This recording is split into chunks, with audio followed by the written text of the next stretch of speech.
because of our ancestors' ability to preserve knowledge about mushrooms, but we have an obligation to our descendants. So my talk will be on psilocybin. And I want to first ask everybody, and this is a perfectly legal question for you to answer. I understand that psilocybin is not legal in Italy, but don't be shy. How many people here have not taken a high dose of psilocybin? Will you raise your hands? So many of you, yeah, have not taken psilocybin. So, well, this is, it's like telling someone, trying to explain to someone what it's like to swim, or what water is like. Without experiencing it, it's very difficult to communicate. So I want to first give thanks to my mentors, Dr. Michael Bug, Kit Skates, and Daniel Stuntz, and Alexander Smith. They took me under their wing, so to speak, when I was about 19 years of age, 20 years of age. And let's see. I want to also acknowledge my brother John and my mother, both of whom have passed on. And 46 years ago, in 1978, I presented my mother and my brother, and I published my first book on psilocybin 46 years ago. It's been a long, long road.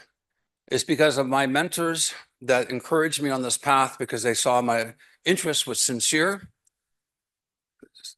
So I'm happy to announce the first time at a Congress, I've written a new book, Psilocybin Mushrooms in Their Natural Habitats.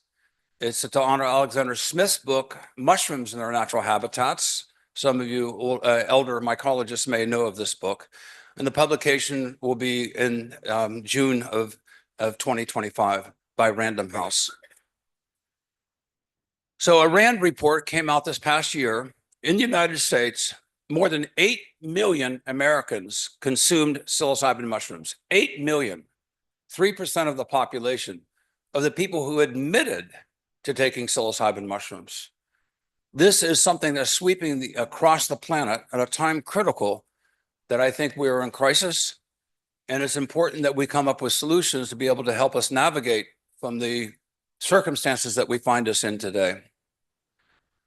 Recent research, which I'm happy to say I funded, and my team at Fungi Perfecti have identified the first arrival of the gene for coding for psilocybin in fungi appeared approximately 65 million years ago.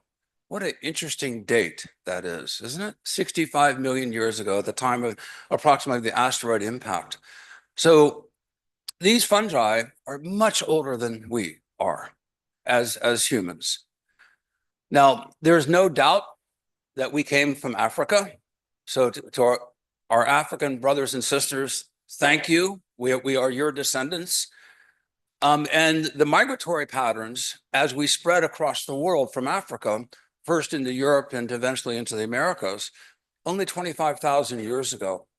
And as humans spread, and they carried with them knowledge of edible plants and hunting tools and what animals to hunt, and also fragments of knowledge about the importance of mushrooms. Since 1800 to 2022, there's more than 5,682 collections of psilocybin mushrooms reported in the herbaria and other institutions around the world. We know there's more than 220 psilocybin active mushroom species. So I'm going to first talk about some of the history. The history of the use of psilocybin mushrooms in the New World, in North and Central South America, has been actually well documented, because the Spaniards, when they came to the Americas, they brought with them priests and scholars who kept records. The knowledge of the use of psilocybin mushrooms in Europe is not well recorded, except for echoes in the archaeological record. Now, prehistory literally means prior to the written word. And so even though there are these remnants and suggestions of the use of psilocybin mushrooms in the old world, it has yet to be fully documented. So I am going to hypothesize on some of the uses of this. So this is from Bernardino Sahagún, a Spanish missionary from 1529. They ate the mushrooms before dawn with honey and also drank cacao or chocolate before dawn. They began to dance, some sang, some wept, some cared not to sing, but sit in their rooms and stayed there pensive like. Then in the drunkenness of the mushrooms had passed, they spoke with one another about the visions they had seen. This is happening now. This same report could be today. So, around the same time, interestingly, in Europe, there is a Bavarian Beer Purity Act, which specifically excluded mushrooms being added to beer or to mead. And because mushrooms are preserved in honey throughout history, because they're so perishable, the mushrooms would ferment in the honey, and psychoactive meads were thought to be used historically. We know there are mushroom stones from Mesoamerica, and they were made up until about 500 years ago. They persisted for about 1,000 years. The mushroom stones also, we think, do not know, also represented celebration of psilocybin mushrooms. Maria Sabina first unveiled the mysteries of the Mazatec people to R. Gordon Wasson and Tina Wasson in the 1950s. And of course, many of you know the story. It was published in Life magazine, also in a Salt Lake City publication this week with Tina Wasson. And then Roger Heim from France published Les Champignons hallucinogènes du Mexique. And of course, then suddenly the world knew about the ancient use of psilocybin mushrooms in current times, extending back through the centuries. But let's look at Europe. And I'm going to go to each of these archaeological suggestions, which I think some of you may find quite interesting and surprising. Many of you know about in southern Algeria, the Sicilian and Jar Plateau, with a famous bee man figure decorated with mushrooms. And also in the same cave complex, there are these dancing figures with spores or mushrooms going from the mushrooms to the mind, and associated with Bos Toros, the aurochs, the predecessors to our modern cattle. Then we go to Spain, and Bos Toros is also represented in the cave art, and there are representations of putatively what looks like mushrooms in association. So from Algeria to Spain, we have these cave drawings. And then many of you know about the Eleusinian mysteries in Greece, where Demeter is giving Persephone a mushroom before she goes into the underworld. So these rituals were occurring synchronously with the same times that the Mayans and the Aztecs were also using psilocybin mushrooms. My partner and I, Dr. Pam Crisco, who's speaking after me, we went to Egypt last year. Aman is here and several other Egyptians. And we went to 10 temples, and every single temple, we found mushroom glyphs on the temples. And I'd like to acknowledge Ahmed here, who Abdelazim, who first published the suggestion that Goddess Hathor in the Dendera temple is actually holding mushrooms. And many of you know the blue lotus is sacred. It grows in ponds. Well, cattle go to ponds, cattle go to drink. And then in Egypt, 2,000 years ago, it was a much moister, wetter climate. Many of you know about the parallel tributary of the Nile now. And it was a much more luxurious environment. Cattle going to ponds, people going to ponds to collect blue lotus. Invariably, they would encounter psilocybe mushrooms. But interestingly, you can see that the psilocybe mushrooms, or the mushroom-like figures, are closely associated with the blue lotus. And those of us who are cultivators know you can reproduce this. You can put mycelium into a vase with holes, and the psilocybe mushrooms will come out of the holes, much like many of you grow oyster mushrooms. So the phenotype here, or the form, is strongly suggestive and conspecific with that of psilocybin mushrooms, particularly Psilocybe cubensis. And here is another representation we found. This one is most interesting because the falcon, which represents in Egyptology the flight of the spirit, is also associated with a blue lotus and mushrooms. We found mushroom figures everywhere. And so the forms that you see here, for us mycologists, are obvious, but for Egyptologists, we were challenged, and they said, no, these are not mushrooms, these are shovels. Boggles the mind. Shovels would be upside down, but it's not hiding in plain sight. It's obvious in plain sight to us mycologists. Moreover, the artists are representing a cuspidate mushroom, a mushroom that has the form that is also representative of in the genus Psilocybe. So I present to you that the Egyptians used Psilocybe mushrooms very likely in combination with a blue lotus.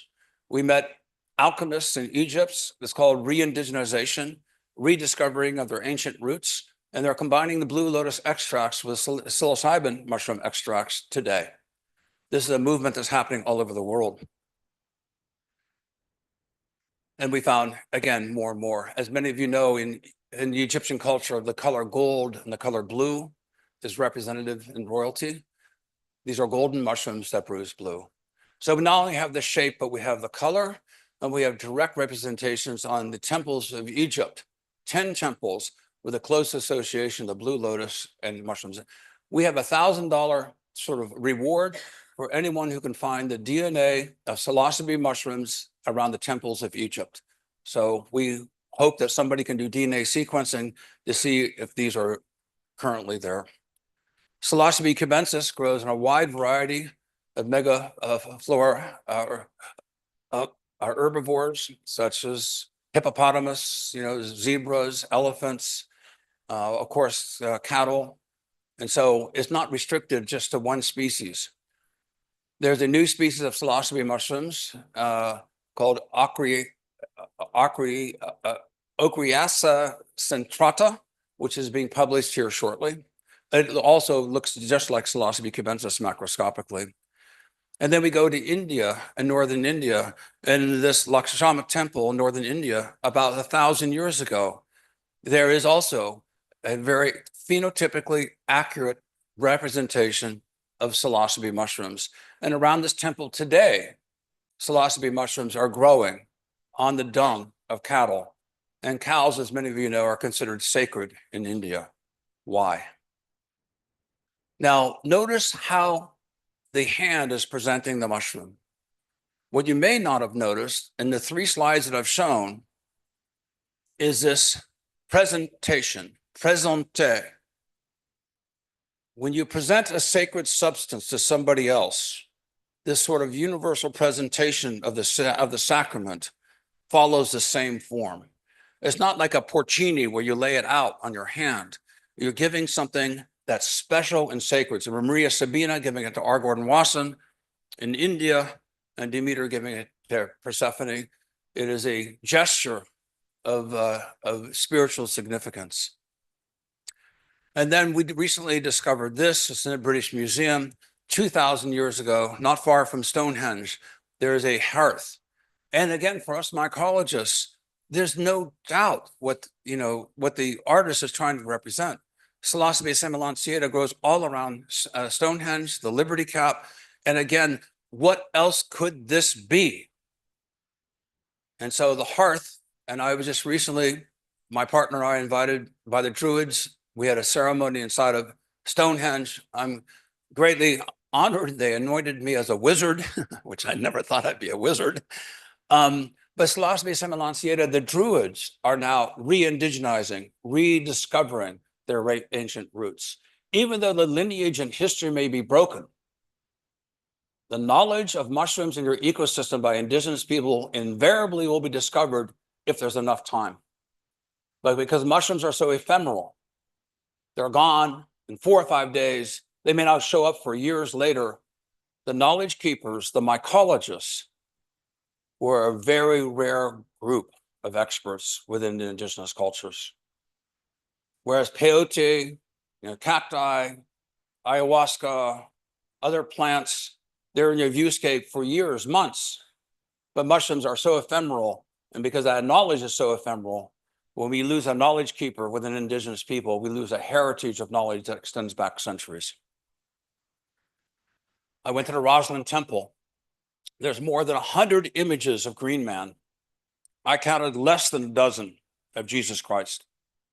Think of that, in the Rosslyn Temple. This picture, and I think this is the only time this has ever been displayed at a conference, also has the mushroom speaking. And the form that you see here is cuspidate. also conforming to that, typical of psilocybe mushrooms. And liberty caps grow currently all around the Rosslyn Temple. The circumstantial evidence of this, I think, is very strong. We started a series of mushroom conferences in the 1970s. I was covered by a Drug Enforcement Administration license with Dr. Michael Bugh. So because mushrooms are considered a Schedule I substance, we were very concerned. And it's hard to state how much pressure we were under. We were so worried that the government would bust us and shut down these conferences. But these conferences are a continuation, and I dare say it's a continuation over thousands of years, from the Eleusinian mysteries to this conference hall today, where we are sharing knowledge about psilocybin mushrooms.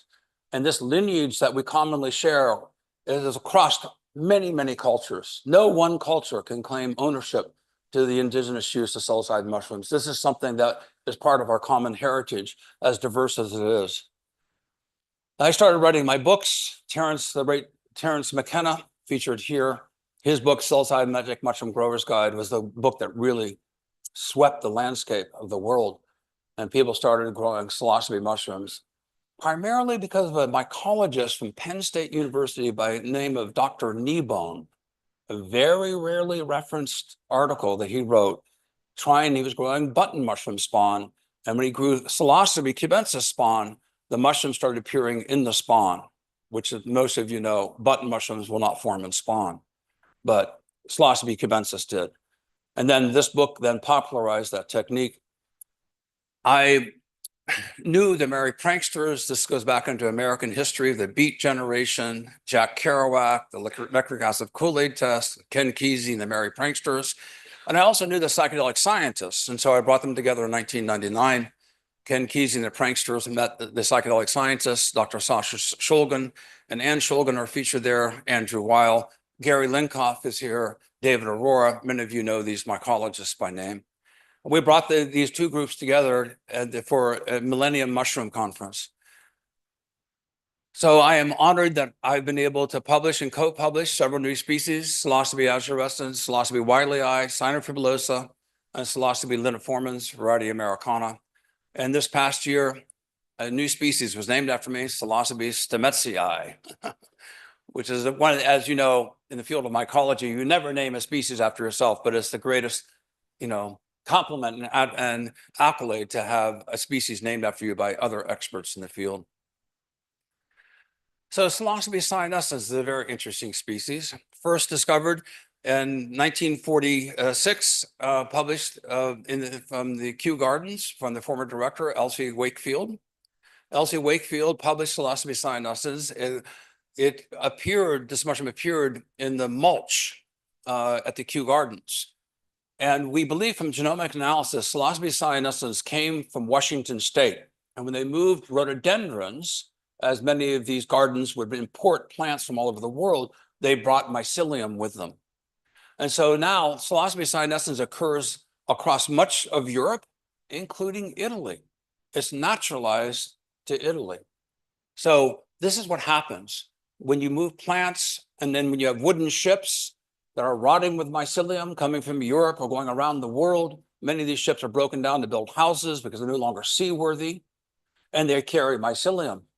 And so you have mycelial footprints from ships that are rotting with mycelium. And as they go to new lands, then that's the introduction of a new species. Psilocybe cyanescens is quite potent. It's up to 4% psilocybin, which is extraordinary, and it's very stable. Psilocybin is a prodrug to psilocin, psilocybin dephosphorylase into psilocin, and then psilocin breaks down to an indigo-like substance, and that's why they turn blue. So some examples of psilocybe mushrooms: Psilocybe cynofibulosa, cubensis, and cyanescens. They have purple, brown to black spore prints. This is important for you to know. And they bruise bluish. So I'll give you a general rule. If a gilled mushroom has dark purple, brown to black spores and it bruises bluish, it's almost for certainly a psilocybin mushroom. The only exceptions are in Stropharia aeruginosa, cyanea, Albicyanea complex. These are blue Stropharias that are not poisonous, they're not psychoactive. So that's an important rule for you to know. But there are dangers in wild collection. Galerina marginata has the alpha aminitins that are present also in Amanita verosa, bisporidria, and these other toxic amanitas. And it's also present in galerinas and Phyllotina. So you have to be very careful. Here's a collection where a deadly poisonous mushroom on the right and the Psilocybe stuntzii on the left are growing so close together that they're touching. If you were concerned that law enforcement could see you picking psilocybin mushrooms, you could hastily pick these mushrooms and end up getting a poisonous species. And this has happened. And as a result, people have died from mistaken identification. Galerina species are indicator species many times for psilocybin mushrooms. So when you find galerinas, you know psilocybin mushrooms prefer the same habitat. Liberty caps, however, are a safer species to pick. They do not typically bruise bluish. They're very high in psilocybin, very low in psilocin. They grow near ponds in temperate regions of the world. Psilocybe cubensis grows near ponds in subtropical regions of the world. Now, a very interesting group of species has been discovered that contain psilocybin. And these are secotioid species. And what that means is the caps are non-expanding. And so there's now 4 species that have this form. The most recent one has been found in South Africa. And the Lesotho people have been practicing the use of these mushrooms preserved in their songs, we think, for hundreds of years. Scientists only recently discovered them this past year and gave it a Latin binomial, Psilocybe maluti. Another example that indigenous wisdom can be transferred within a culture without a written record, but through songs and rituals. The other species here is extraordinary, is Wararoa from New Zealand. Now, the most interesting hypothesis, or I would call it a theory, because the Lesotho people have observed this, is that birds come and they peck at these mushrooms. And we think that the mushrooms are morphing to mimic fruit. Now, think about spore dispersal. All of you are mycologists, so you know this very well. Spores spread, but they become diluted as the inverse square of distance. You have to have 2 spores come together. So when you have a mushroom sporulating, the further the spores get away from the parent mushroom, the less likely they'll find a mate. When birds peck at the mushrooms, they get a spore packet. So there's multi-spores, and they can fly hundreds of miles, even thousands of miles, with a spore packet in their beaks. And so when they then eat fruit or they go to another habitat, they can transfer a multi-spore packet that then results in dicaryons. So this spore bird vector is something that's extraordinarily interesting. We will find more species of psilocybe like this, I am sure. Psilocybe cubensis, as many of you know, is the easiest mushroom to grow. It fruits spontaneously in petri dishes. It's easier to grow than practically, it's competitive to oyster mushrooms. Many of you know how easy oyster mushrooms are to grow. Psilocybe cubensis is almost as easy. But what's truly extraordinary, and it's important to know, is that Psilocybe cubensis produces spores, and in a study, 100% of asthmatic children were allergic to Psilocybe cubensis spores. Asthmatic children become asthmatic adults. This is so important. The mushrooms are consumed when the gills are immature. When the gills are immature and the flesh is thick, as the mushrooms mature, the flesh gets thinner, gills are produced, spores are produced. Spores do not contain psilocybin. As a result, in the United States and most states, psilocybin spores are legal because technically they do not contain psilocybin. Schedule 1 does not mention psilocybe as a genus or as an organism. It only mentions psilocybin as a molecule. Now, I show you this fruiting here because I've developed a technique that's truly extraordinary. That's one flush. 1/3 of the substrate became dried mushrooms. That's 1 kilo of rice, dry weight, becomes 330 grams approximately of dried mushrooms. One flush. And the mushrooms are all evenly formed. So eventually I will reveal this technique, but I think this is a game changer. Many of you know subsequent flushes tend to have molds, they attract flies, difficult to pick the mushrooms because they mature in 4 hours, but to be able to get a uniform flush of this yield, I think is really significant. And it's also important to know that a meal of psilocybin mushrooms is much less a meal than a meal of portobellos or a meal of oyster mushrooms. So functionally, the episode of you using psilocybin mushroom is a small fraction of the cost of growing gourmet mushrooms or even button mushrooms.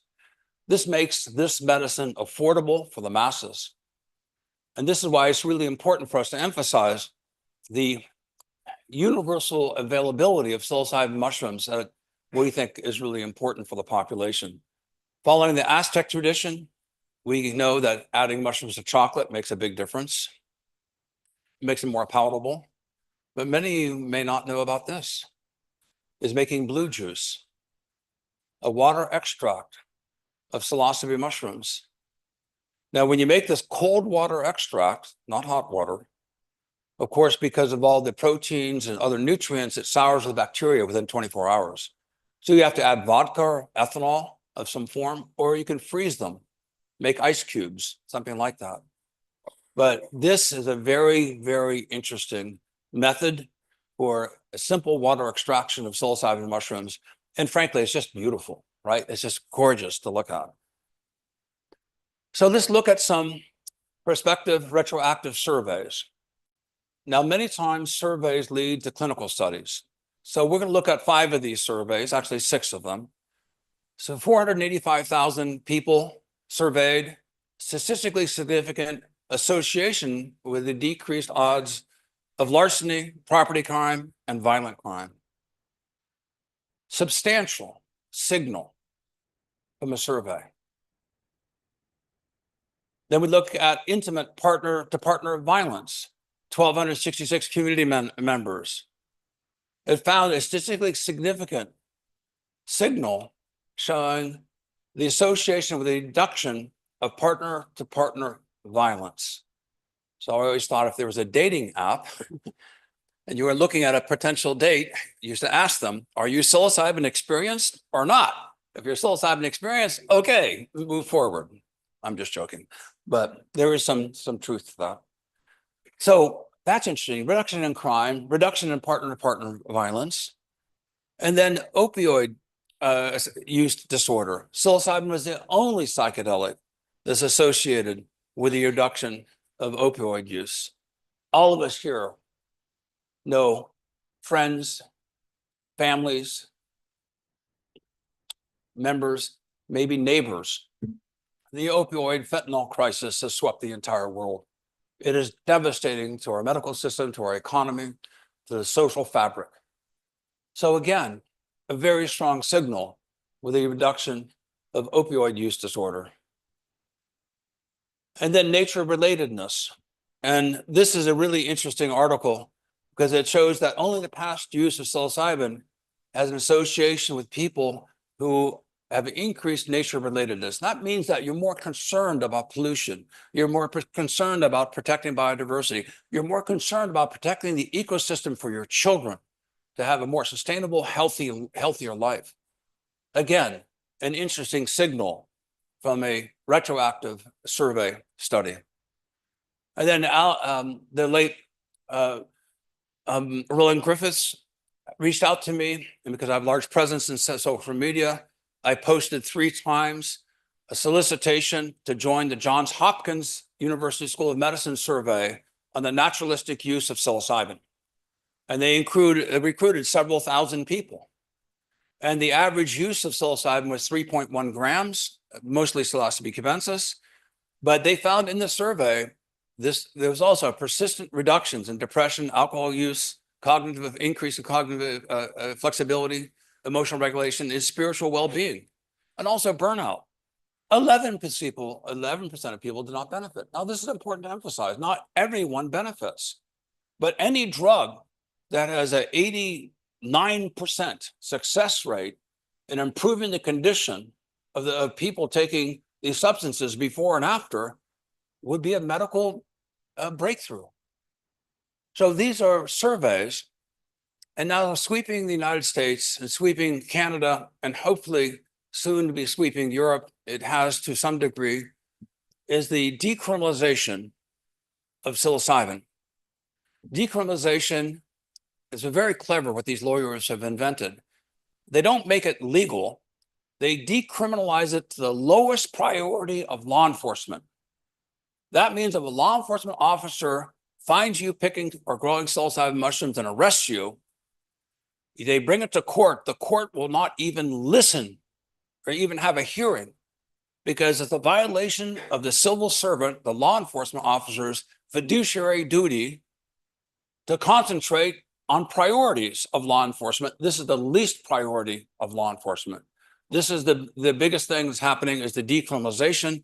Legalization is still out of reach, but there's a prediction 2 to 3 years, legalization of psilocybin for therapeutic use in Canada, United States will be achieved. In a democracy, the people vote. In all the polls in the United States and Canada and elsewhere that have been surveyed, the majority of the population wants psilocybin access. Why are our politicians not listening? This is something that I think this Congress should come out with a statement advocating the increased use of psilocybin therapeutically and the decriminalization, because this is what the people, the population, their constituents desire. But politicians live in fear of being attacked on social media, of having this information weaponized and in the echo chamber, of the news media. They're worried about their careers.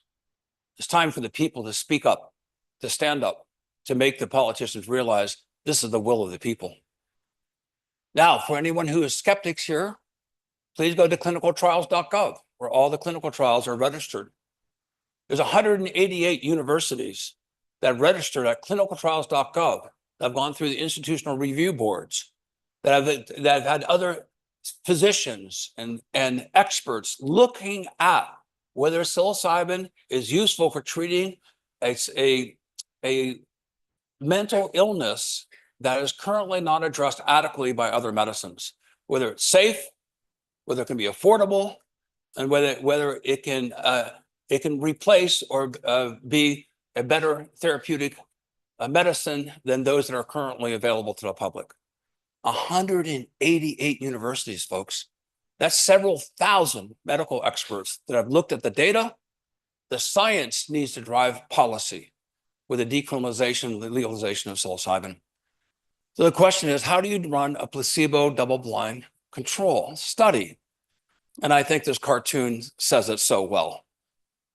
It is just inherently difficult to run a placebo-controlled study because the study is unmasked in about 20 minutes. When you have these psilocybin mushrooms, you know you have them. And it's not unambiguous. And I must say, I take somewhat of an offense of the cartoon with Jack Black that was shown earlier in this conference. That is totally inappropriate. And it's nothing like the effects of people who are psychedelically experienced. So I applaud all researchers in this, but I think some things are just not matching the reality of the circumstances that we're facing.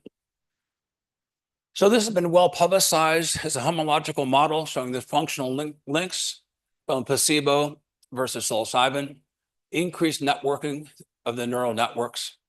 So this is interesting, but by far, and I want all of you to take the photograph of this next slide, is please look at this study by Josh Siegel from Washington University.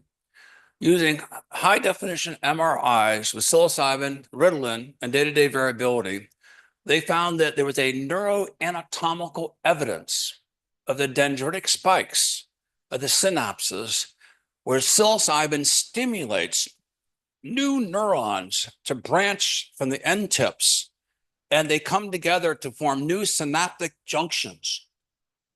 So rather than being in the habitual ritual or being forced to think the same antisocial thoughts, self-damaging thoughts, addiction, violence, despair, whatever you have been stuck in.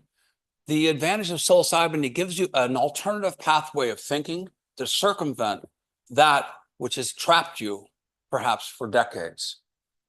So this creates new dendritic spikes on the synapses that allows new neurons and new neuronic functioning. So this is the first evidence that we show these are neuroanatomical, at least in humans. As it turns out that our researchers had discovered this earlier. So when you look at 25 milligrams versus 15 milligrams, you know, the verdict is in. We don't need more studies that psilocybin treats depression. Clearly, psilocybin is helpful for treating depression.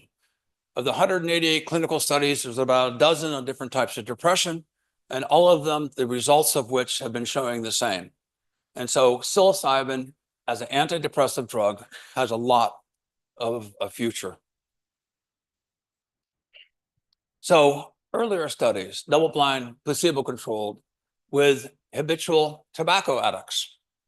And with 2 high-dose sessions within about 6 months, 1 year later, it's a small study, 67% of the people no longer were smoking tobacco. We all know how addictive tobacco is.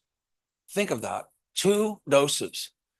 And people who are hesitant to use psilocybin, and I think there's important guardrails for sure, but think of this. It's only 4 to 6 hours of your life in one day that can change your life for thousands of days thereafter. Can you afford not to take psilocybin if you're an addict? Can you afford not to take psilocybin if you're addicted to tobacco or opioids or other drugs? Or if you're prone to violent behavior, or if you have antisocial behavior? Heavy drinking days. This is published, I think, in the New England, in JAMA, the Journal of the American Medical Association. Reduction, not elimination, but reduction of binge drinking. So we have reduction now, double-blind placebo-controlled studies with tobacco, and there's more studies at clinicaltrials.gov on tobacco currently. And there's more studies on alcohol abuse currently, besides those which have already come out. So it's good to have multiple studies challenging the previous results to see if this is indeed reproducible. So then I want to talk the difference between macrodosing and microdosing. And macrodosing, as you've heard, is around 25 milligrams, a high dose at 1% psilocybin and psilocybe cubensis dried. That's 1 gram, which is 10 milligrams. So it's 2.5 grams of psilocybe cubensis for what we call the hero's journey, a therapeutic dose. A therapeutic dose, for those who have not experienced, is you take these mushrooms and you lay down. You don't want to go anywhere. So a microdose means that you're not intoxicated. So many people don't want to take a high dose, but the idea of taking a microdose, and think of that, a microdose is a macrodose when it's repeated 7 days or 10 days. So macrodoses are composed of microdoses, just abbreviated in the dosage window. And when you spread that window out over days, then I think these dendritic spikes that we saw in earlier studies will also be elaborated. Many of us grow mycelium in culture. It takes time for cell divisions. Titrating the stimulus into the culture, I think, will also show these similar results. Our group has published 3 papers in Nature, scientific reports. These are also surveys, 3,486 people. And I had an epiphany, and I came up with what's called the Stamets stack. It was a microdosing stack. 55% of the people taking microdoses do an admixture with it, adding chocolate, adding something else. And so I popularized what's called now the Stamets stack. And so to reiterate, a low dose and a medium dose and a high dose, and that survey of several thousand people, 72% of the respondents were in that mid-range, 1/10 of a gram of psilocybe cubensis to 1/3 of a gram of psilocybe cubensis. That's 1 to 3 milligrams equivalency. So this is the Stamets stack. It came to me as an epiphany because I knew that psilocybin and psilocin is a vasoconstrictor, constricts the vessels. My partner is a medical doctor, and we talk about neuropathies. And neuropathies oftentimes result as a a constriction of the blood vessels, especially to the endpoints of the peripheral nervous system, deadening of the fingertips and the toes. I thought, wow, what's a good vasodilator? Well, niacin is the flushing form of niacin. And then we all know about lion's mane and erinacines. So I stacked them together. I publicized this on a well-known podcast by Joe Rogan, and I made a call out to millions of people. Please come to microdose.me and join our survey. Surprisingly, we had more non-microdosers join the survey than microdosers. So the editors at Nature liked this. They felt it was very well weighted. I think 4,500 non-microdosers, 4,300 microdosers. So now, I don't need to reiterate this, especially for this audience, but many of you have seen these studies. The erinacines from the mycelium of lion's mane stimulate nerve growth factors. It's been suggested, thanks to Kawagishi and his team in Japan. They really were the pioneers on this. But the idea of reducing dementia, treating Alzheimer's, Parkinson's disease, this is all very, very interesting because it regenerates myelin on the axons of the nerves. I thought, okay, myelin regeneration on the axons, dendritic spike proliferation, coding for new neurons, and then vasodilation to deliver the benefits of these compounds to the endpoints of the vascular system. As in age, neuropathies tend to present themselves from vasoconstriction. So we got data back from more than 8,000 participants. Clearly, with the stack, there was an increase in positive attitudes, a decrease in negative, decreased substantially, and that of depression and anxiety. That was, we're just confirming what other people have confirmed also with psilocybin by itself. But this was a really strong result. And I challenge anyone here to come up with an alternative explanation for this result. Dr. Pam and I had no access to this data. So one of the researchers, from Canada, mentioned that he was concerned that 45% of the people had a bias because they have a conflict of interest. All of you have a conflict of interest. Every professor has a conflict of interest because they need to publish. So when you cite conflict of interest, there's a difference between having a vested interest in the outcome versus having a bias that cooked the data to skew the data illegitimately. So we found, our researchers found, we were not allowed to have the data. The 55 plus year olds, there's a finger tapping test. Look at the upper slide. And it's how many times you can tap your fingers in 10 seconds. This is a validated test for Parkinson's, traumatic brain injury, dementia, Alzheimer's. And we found that the people who used the Stamets stack in 30 days, the tapping frequency went from 48 to 68 taps in 10 seconds in 30 days. That cannot be explained by placebo. Cannot be explained by expectancy. That is a neuroanatomical consequence of multiple sets of the nervous system coordinating for increase in agility and coordination and cadence. Think about a coder as they get older. Think about a guitar player, a piano player. Think about a person walking to the bathroom and being elderly and falling and breaking their hip and getting an infection and dying in the hospital. I believe this amplifies the benefit very quickly of psilocybin. The p-value of significance here is 0.004. This was published in Nature. This is clearly a signal. It's not placebo-controlled, except how else can you explain the result? It's because I think there's a physical change in the nervous system amplified by lion's mane and niacin. But truthfully, we don't know the contributions of either of those other constituents. We know psilocybin, and psilocybin in any other form did not increase tapping frequency, nor did the non-microdosers. This is a very strong signal that something is happening neuroanatomically. I have 2 minutes. So we started looking at the mechanisms of action. We started looking at receptors, track A, the psilocin and niacin. We found synergy. 1 + 1 in this case, it resulted in synergy of 4.8 and the 6.4, the two elements combined together. These are receptors that when they bind on the surface of the cell, code to the nucleus to produce new neurons. And then track B, I'll try it again. Oops, go back one. And then we look at track Bs. This codes for neurogenesis. And we found that psilocin and niacin at the equivalent 3.3 milligrams had no increased affinity of the receptors, the binding of track Bs, but you put them together, they had a massive stimulation. Track Bs are coding for newborn neurons.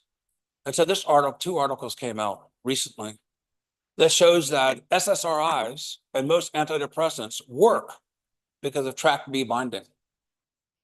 And psilocybin, in this case LSD, binds to more than 1,000 times greater than SSRIs. So why wouldn't microdosing work? It may not be 1,000, it could be 100, it could be 10, but it's more than 1. So we think we found the mechanisms of action. We then started doing pluripotent stem cell research, and we did find in vitro using pluripotent stem cells that we also had a greater signal of a combination of 3 than any individual. We did see proliferation of nerve ending outgrowth. So my proposed theory is niacin is a catalyst. It increases the vascular delivery. Lower doses of psilocybin can be tolerated by a greater number of people. We need clinical trials. So my bottom line is mushrooms revitalize our neural networks. Psilocybin does. Psilocybin mushrooms can increase our intelligence. Psilocybin mushrooms make us nicer people. Think about the return of an investment in reducing crime, mental illness. This is a medicine whose time has come. Psilocybin has a PR problem in that it sounds too good to be true. And we all have been taught if it's too good to be true, it probably is not. But look at the science. The science is showing that your neuroanatomical systems and your neurology is revitalized. That affects virtually everything in the human experience. It is time for us to decriminalize and legalize psilocybin. It's time for us for science to lead policy.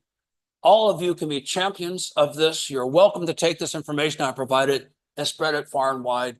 The best supporters I've had in my life have been my skeptics, but then looked at the data and they said, oh my gosh, there is something here. I want to thank this entire Congress. Thank you very much for your attention.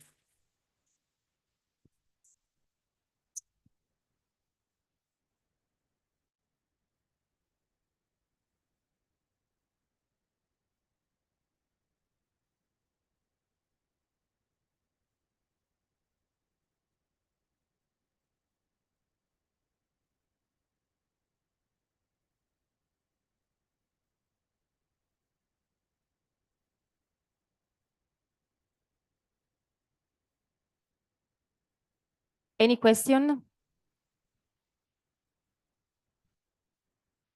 Okay. Please wait for the mic. Thank you very much. I'm sorry for my English is really poor, but I'd like to know if you ever test the effects of mushrooms combined with fasting therapy with or without acupuncture. I'm not quite hear that. So combined with what? Fasting therapy. What type of Fasting. therapy? No eating, fasting. Well, I think a combination of these other therapies with psilocybin is essential. But so the post experience, especially at high doses, needs to be managed very, very carefully. There's many ways of augmenting the experience through music, through other tactile, inputs. So I think this is a baseline that can be amplified by people who have specialities who can enhance the positive outcome. But just to give a personal note here, Alexander Smith, that many of you know, who is the father of American mycology, and my father both asked me for psilocybin. And I turned them both down. I asked them both, will your partners, will your wives also take psilocybin? They were in the room. They said no. In both cases, I was leaving within a day or two. I said, it's not responsible for me to do a high dose of psilocybin with you without me being there afterwards to help you process. So I adopted the adage long ago, nature provides, I don't. That's why I have a DEA license now. I'm very self-disciplined, but my emphasis is there needs to be therapeutic support, because a lot of you who have not experienced this, your view of reality is going to be totally changed. Many people talk about the multiverse. Is it a mathematician's exercise in an imagination, or is it true? Those of us who have done high doses of psilocybin know that right now we have a common experience in a very thin slice of reality. On high doses of psilocybin, you have the unanimity of being. Everything is connected. You realize you're in one giant shared consciousness. Those words sound poetic, but those of us who have done deep journeys know the truth of these words. Those people who have not done these journeys, they don't understand. It's called the ineffable. So I think it's critically important, and this is why we need the physicians to give therapeutic support for those people with mental health challenges. But I suggest to you, us that are near normals, we're kind of all moving back and forth, right? But for us, the near normals, the prevention of mental illness, the prevention of violence, the prevention of addiction gives a bigger added benefit to society. This is a cost-effective, idea that should be adopted, I think, from around the world. I wish President Putin would take psilocybin. I wish Netanyahu would take psilocybin. I wish all these terrorist groups, Hamas, would take psilocybin. This is a game changer across the world. It's a revolution of the people for the freedom of consciousness. This is a basic civil right. Thank you. Thank you, Paul.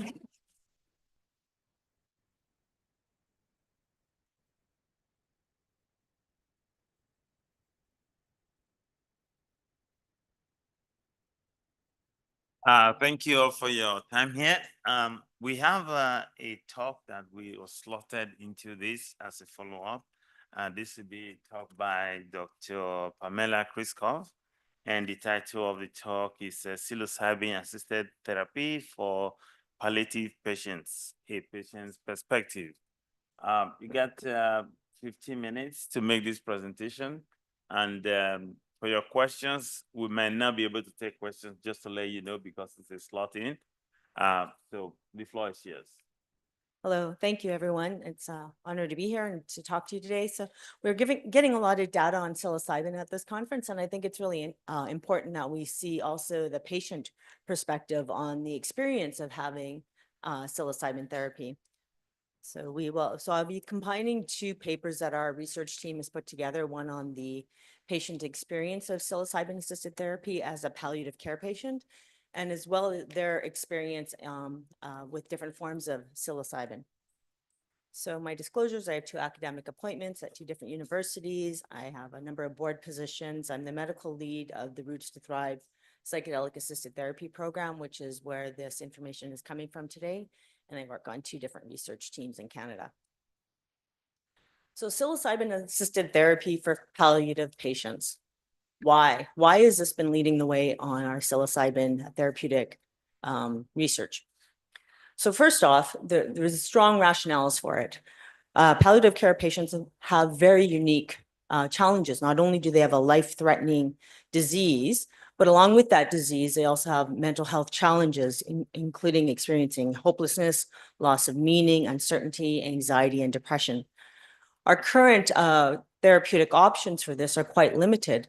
Therapy and the medications for it are high, may help us slightly with the symptoms, but don't really fully get to the root of the cause. So antidepressants and anti-anxiety medicines are not fully useful for these patients. And they certainly don't address the root cause of having a palliative or a life-ending diagnosis. Also, psilocybin therapy is showing significant positive effects for palliative cancer patients. We're seeing a number of clinical trials that have come out for this and showing that improving their mood and their hope and their meaning. And then we also have decades and decades of group therapy data on benefits of being in group therapy for working with mental health challenges. So in the Roots to Thrive program, the design is generally, we recruited from a chemotherapy So people that had a palliative care diagnosis and a chemotherapy unit. They had two different programs were offered. The first one was 6 weeks, and then by the advice of the patients, we extended it to 8 weeks. They wanted more time together. Then there was a psilocybin session in the middle of that, and then integration of the psilocybin therapy after that, as long as was needed. And more specifically, what happened when patients were interested is there was a very thorough medical and psychological assessment done that to ensure that it was safe for them to go into the program, which is a bit ironic because they all had a palliative care diagnosis.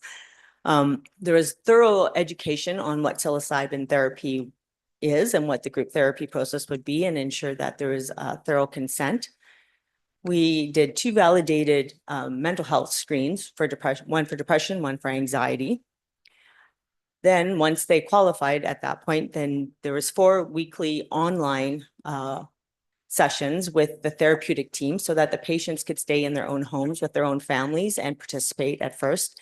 They then came on site. There was additional one-on-one counseling if they needed it or wanted it.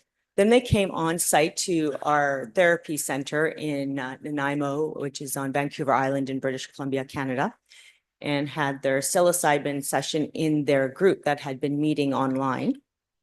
And following that psilocybin session, there is 4 weeks of online integration, again, with more one-on-one sessions if needed, to process the healing and the insights that had come from their psilocybin medicine session. And then we found from the request of the patients that many of them actually said, we would actually like more of these sessions. This was very helpful for us. So then we had extra sessions added. The patients that were part of this talk today were 25 patients in the first 4 cohorts. And you can see quite a range of ages there, all the way from 32 all the way up to 79 was our oldest. And 23 were Caucasian, and 2 had identified as partly First Nations or Indigenous. These were the diagnoses that were included in the 25 patients. So quite a wide range of palliative care diagnoses, from breast cancer, gynecological cancers, skin cancers, esophageal, liver, pancreatic, lung, brain, blood cancers, and bowel cancers. So quite a range. And what our research team did is we ran semi-structured interviews that were collected with all the patients at the end of each 6-week or 8-week cohort. The questions we developed from the review of the literature and from our expert consultations. The transcripts were recorded, they were independently coded, and the themes are captured, and then further sub-themes were identified and also grouped and coded. All the identifying data was removed, and then we had independent reviewer go through and ensure that all the coding was appropriate and all the sub-themes and themes were collected.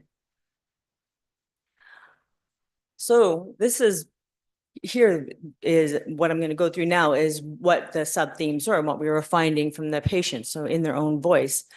So overall, across the board, the patients reported that participating in the group psilocybin assisted therapy what gave them an overall positive outlook, that they really helped them reduce the noise or the impact of the outward world on them. So the media didn't bother them as much. The stuff going on in their community that was negative didn't bother them as much. They were able to find more peace and push out the other distractions in life. Many of them found that it helped them shift their perspective on their life. They had a bigger, what is my life about? What is the meaning of my life? And what are my priorities in my life? My family, my friends, painting, golfing, etc. So they really started to focus on what they wanted to enjoy. And they reported feeling much lighter, less stressed, and more positive overall. The participants reported a deeper understanding of themselves and their emotions. And many of them found it much easier to actually talk about death. And this is a very common theme in palliative care patients, is that it's very difficult for them to actually talk about death or their diagnosis because it is so upsetting to their families. And so often they will keep it inside. So they were able to actually have these conversations around death, pain, loss, and what that meant to them. They were able to express themselves more honestly and openly. And they found a greater capacity to be more honest about even what their emotions are with themselves and others, especially their families. And we did get a lot of feedback from the families on how wonderful it was to be able to have these open conversations, that they were noticing in their loved ones that were in the program, how much more open they were. The part about the group, so the group therapy, again, was very valuable to the patients. They frequently said that the group process really allowed them to process a lot more. And part of that processing was because everyone in the group had a palliative care diagnosis. And so at first, when we did our very first cohort with these patients, we didn't actually talk about death a lot, probably because we, the therapy team, were a little bit too uncomfortable with death. But the patient said, no, we want to talk about death. We really want to jump into this and talk about the fact that we are dying and that we have a disease that will kill us sooner than we anticipated in our life. And so they felt that they were able to really share their feelings and talk about this in a very safe environment. And many of them, like in the group too, creating a new family. So they had some people that they could really talk to and really be with in a way that sometimes their own families couldn't help them. And so overall, the program with the psilocybin therapy and the group therapy, the majority of the participants reported that it was profound and that they had positive outcomes from the therapy sessions and the group sessions. And this is really analogous to some of the clinical trials that have already been alluded to that had preceded what we did. So the Johns Hopkins University, our Roland Griffiths and all at that also reported similar numbers. We have another paper on this cohort that actually goes into the more the quantitative data, but what I'm talking more about what the patient experience is here today. But our data also showed very similar, that high numbers like 80% are talking about having improved mood, increased quality of their life, better understanding of their meaning of their life, optimism, and decreased anxiety around their upcoming death. And John Hopkins team, our Roland's team, and they found also that at 6 months that people, regardless of the quality of their experience, endorsed having a moderately or greatly increased well-being with their life satisfaction. And this was replicated in many studies that followed that in 2018, 2020, and 2021. And our data looks very, very similar. They also really appreciated having a skilled team, and I think this is really important, and this doesn't always happen in some of the clinical trials, is that sometimes the researchers are quite naive to psychedelics, and that was one of the things that the Roots to Thrive team was very skilled at. It's a very experienced team. They're all psychedelically aware, and they can really show up in a compassionate and professional way. Like, they can work in both of those. They can have had their own personal psychedelic experience and be very professional, which then also leads to a high level of compassion for holding these type of therapies. Most of the participants found that their session was very helpful and they actually wanted more sessions. So for that reason, we had to create an alumni and do alumni sessions. And they noted reduced anxiety and depressive symptoms following the program. In our other research on this, we followed that out 3, 6, 9, 12, and we are still continuing to follow it because most of these patients are still living. Even though their diagnosis was that they should have died by now, only 4 of the 25 people have actually passed away.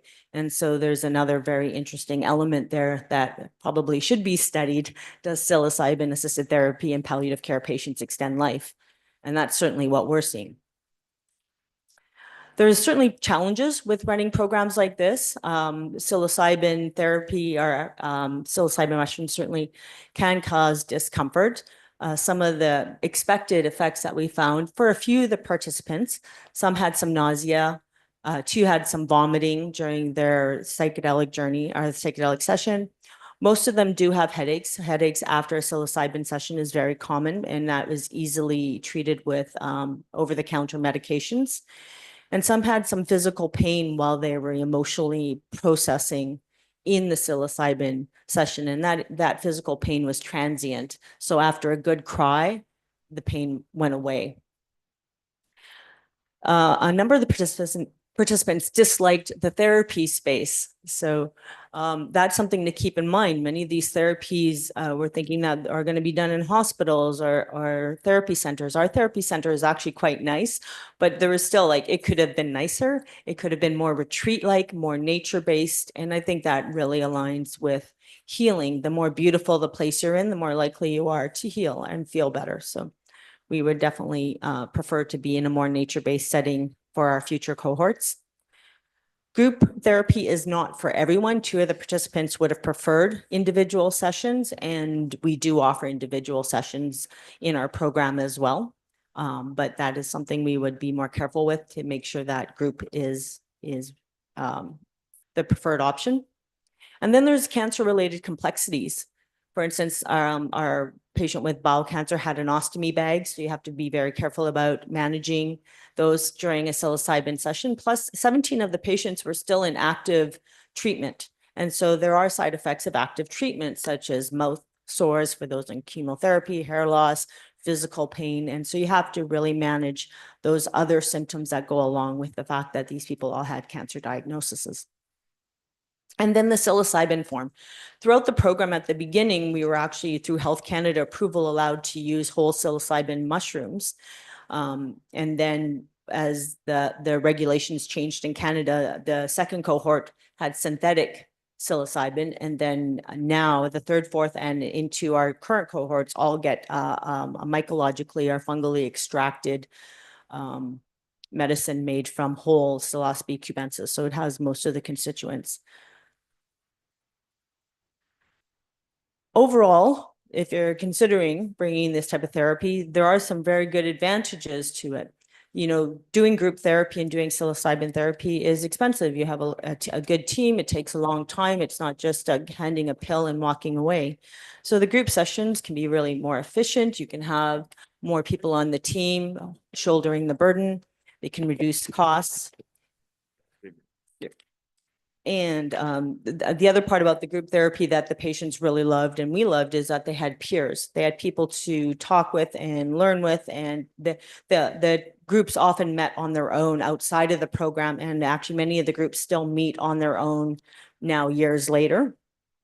And again, the accessibility, it was a combination virtually online and in person. So people were able to do a good portion of the program at home in their living room with their cup of tea, with their cat on their lap. And that makes it a lot easier and a lot more patient friendly. So they only had to come on site for the psilocybin sessions. And then the psilocybin form. So this is another paper that we've written. So because we use 3 different types of psilocybin in the program, we were able to compare them. And you can see in the chart here that there's the dried cubensis and the extract have similar qualities. They come on at similar times. The duration of the peak experience is about the same. And then we're able to get into the integration therapy about the same time. The synthetic psilocybin is quite a bit faster and off quite a bit faster. So we wrote another paper that is being published soon that has the patients talking about their different experiences. These are the patients that actually had the opportunity to try 2 or 3 of the different forms. And briefly, the patient experience with the psilocybin mushrooms and the fungal extract was described more as a bell curve, a nice gentle onset with the peak experience at the top, and then a very gentle offset where they could kind of start to integrate and kind of daydream about what they had learned in their psilocybin journey. The synthetic was described as quite a bit more artificial, a very, very fast onset. And most of the clinical trials are using the synthetic. And that's very important to know because it's not really totally mirroring what an actual psilocybin mushroom journey is like. So the synthetic was a very rapid onset. They said it was like a really fast elevator up. And then the journey was similar, and then it was a very fast offset. Overall, the patients did prefer the psilocybin mushrooms or the fungal extract. And they said it felt much more like the mushroom was working with them, whereas the synthetic, they felt much more that the synthetic was driving the experience. And so that is something we really do need to get psilocybin mushrooms in these clinical trials. So overall, I think this is an innovative approach. It's probably the first of it. It is the first of its kind in North America that is doing group psilocybin and has had the opportunity to work with mushroom, synthetic, and fungally extracted psilocybin. We found it was very safe. We had no major adverse effects. We had great results. And we think that the patient saying, please, can we have some more? Can we continue this for our healing was an indication that they felt it was useful and positive for them. The outcomes are very positive. We need ongoing research, but that shouldn't slow the opportunity for patients to have this, which is why we continue to offer these programs. And as psychedelic treatments gain momentum, you know, this study really shows some important considerations for effective group psilocybin implementation. And these are the two papers that are pending with our my colleagues, Dr. Sang, Masuda, Dr. Watler, Pearl Allard, and Dr. James, and the mushroom comparison with Paul Stamets, Joseph Latour, Catherine Sattler, and Dr. Sang and Dr. Williamson. We should be in print soon. And I really want to thank the brilliant team at Roots to Thrive. They're a fantastic therapeutic team and just really a bunch of angels. So thank you. Thank you.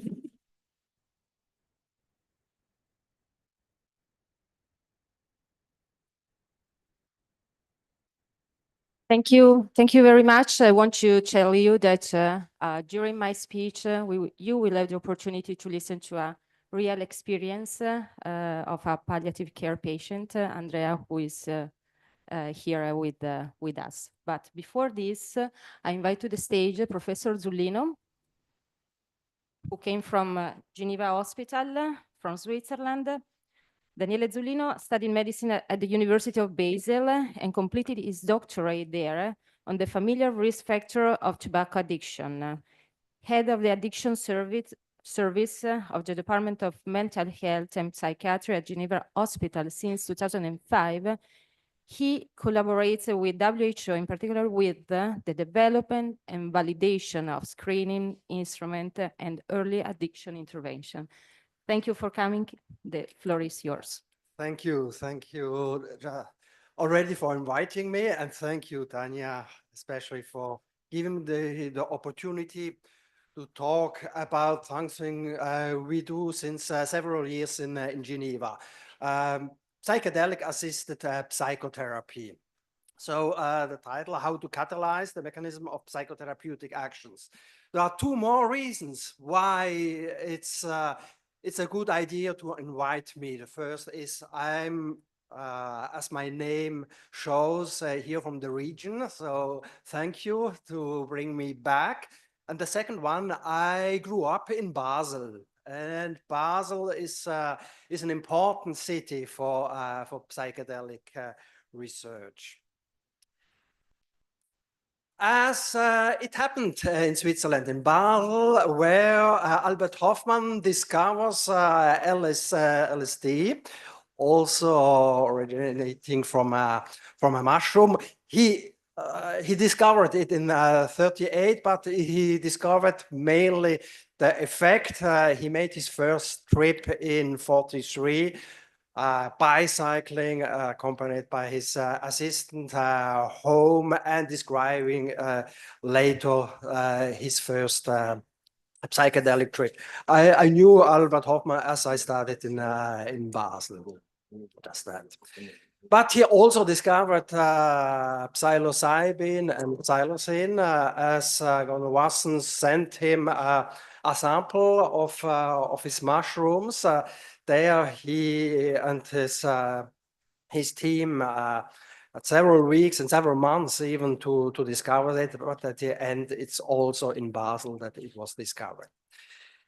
The first period of psychedelic research stopped rapidly with something which didn't happen in Switzerland, with this Richard Nixon, who wanted those substances to put on the list of prohibited drugs. So everything came to a stop for almost 30 years. No, not exactly, because in Switzerland we already had the opportunity during the 80s and the beginning of the 90s. Some colleagues of mine had the permit to treat several hundred patients, male with psilocybin, MDMA, another a psychedelic, and later on also to do research with LSD and psilocybin, mainly done by Franz Vollenweider. In 2006, the birthday symposium for the 100 years of Albert Hofmann, who died at 102. So maybe that LSD and psilocybin had some effects. A group of colleagues decided to ask the Swiss government if there wasn't a possibility to reintroduce the substances for therapeutic use. And fortunately, yes, there was a possibility. And since 2014, there is the possibility in Switzerland to prescribe psilocybin, LSD, and also MDMA for therapeutic use on a compassionate use regime. And that's what we do since some year also in Geneva, since 2020. We began without talking too much about it, and now it has become a standard with more than 250 patients. We already have treated around 500 who are still waiting for the treatment, and we did more than 350 sessions. The question now is, what type of therapy is therapy with psychedelic? Is it pharmacotherapy or is it psychotherapy? There are some arguments to sustain rather the second possibility. First, epidemiology. Yeah, there is no persistent clinical effect of recreational use. There is some effect, as we have seen before, but mainly with not clinical persons. On the second, in clinical studies, there has always been some sort of at least minimal psychotherapeutic support. Let us also say that there is no pharmacotherapy without psychotherapy. It always happened in a setting, and the setting has its effect, and that's psychotherapy in a larger sense. And there is always a preparation, there is discussion with the patient, that is psychotherapy in some way. So it has to be psychotherapy. But now, how to increase or how to combine psychotherapeutic interventions with the effect of psychedelics. So first, there is a difference between psychedelic effects, clinical psychedelic effects, and classical psychopharmacological effects. At first, the right side, that's how usually pharmacotherapy works in psychiatry. You have you give the patients a substance. The substance enters the organism, occupies typically receptors or other proteins, and with a certain latency, you'll have the clinical effect. You need to have persistent effect on the neurobiological system to have at the end a clinical effect. With psychedelics, it's completely different. You have, for example, the receptor occupancy for psychedelics, LSD and psilocybin. It's a subgroup of serotonin receptors, the serotonin 2A receptor, which are occupied, which induce some effects. And then you'll have the clinical effect, which will last long after the pharmacological effect, or even begin during the pharmacological effect, and then last for days, weeks, and some effects even months or years. There is clearly something different. We call that a disruptive effect. First is rather an orthopedic effect, where we try to correct something we think is altered by the pathology. So we try to redress the system. With psychedelics, it's a short effect which switches from one function to another, from one functional attractor to another one. So two types of psychedelic assisted psychotherapy. The psycholytic therapy mainly developed in Europe, Switzerland, Germany, England, mainly analytically inspired. We talk about the 50s and the 60s. With repeated low to medium doses. Low to medium means usually around 10 milligrams of psilocybin or even less. For LSD, it's rather 20 to 50 micrograms. On the other side, and the therapist intervenes. It's psychoanalysis under psychedelics. The psychedelic therapy, it's what usually is used nowadays, mainly studied in North America during the 60s. 1, 2, 3, sometimes even more higher doses, 25 to 40 milligrams, for example, in Geneva, 100 to 200 micrograms of LSD, where we try to induce the peak experience, really the mystical, the psychedelic, the full-blown psychedelic effect. And the therapist usually doesn't intervene during this session. It intervenes before and afterwards, as we already have seen before. So when we want to intervene, to catalyze psychotherapy, let's at first ask ourselves, what is psychotherapy? Psychotherapy is generation of choices. Psychiatric pathology, be it depression, schizophrenia, addiction, it's always a restriction of the possibles. So the depressed patient always thinks depressed, always behaves depressed, and doesn't see alternatives. So it's generation of choices. It's also sharpening the perception of new possibilities. Instead of what is, the problem should be what could be. It's imagining what could be else. And at the end is the catalysis of self-organization processes. We want to induce something which at the end will change patients' thinking and behavior. That's how we could illustrate psychiatric disorder. It's a desert with just one route and one route. And if you just have one path, one route, you will always follow the same. So a multiple-polarizing cognitive behavioral attractor. That's recovery.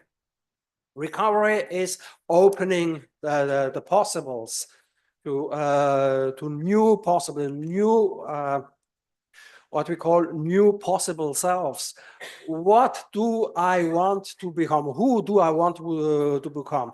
Who do I not want to become? That usually the patients know, but the wanted possible selves. So psychotherapy is to increase the awareness of what they could become.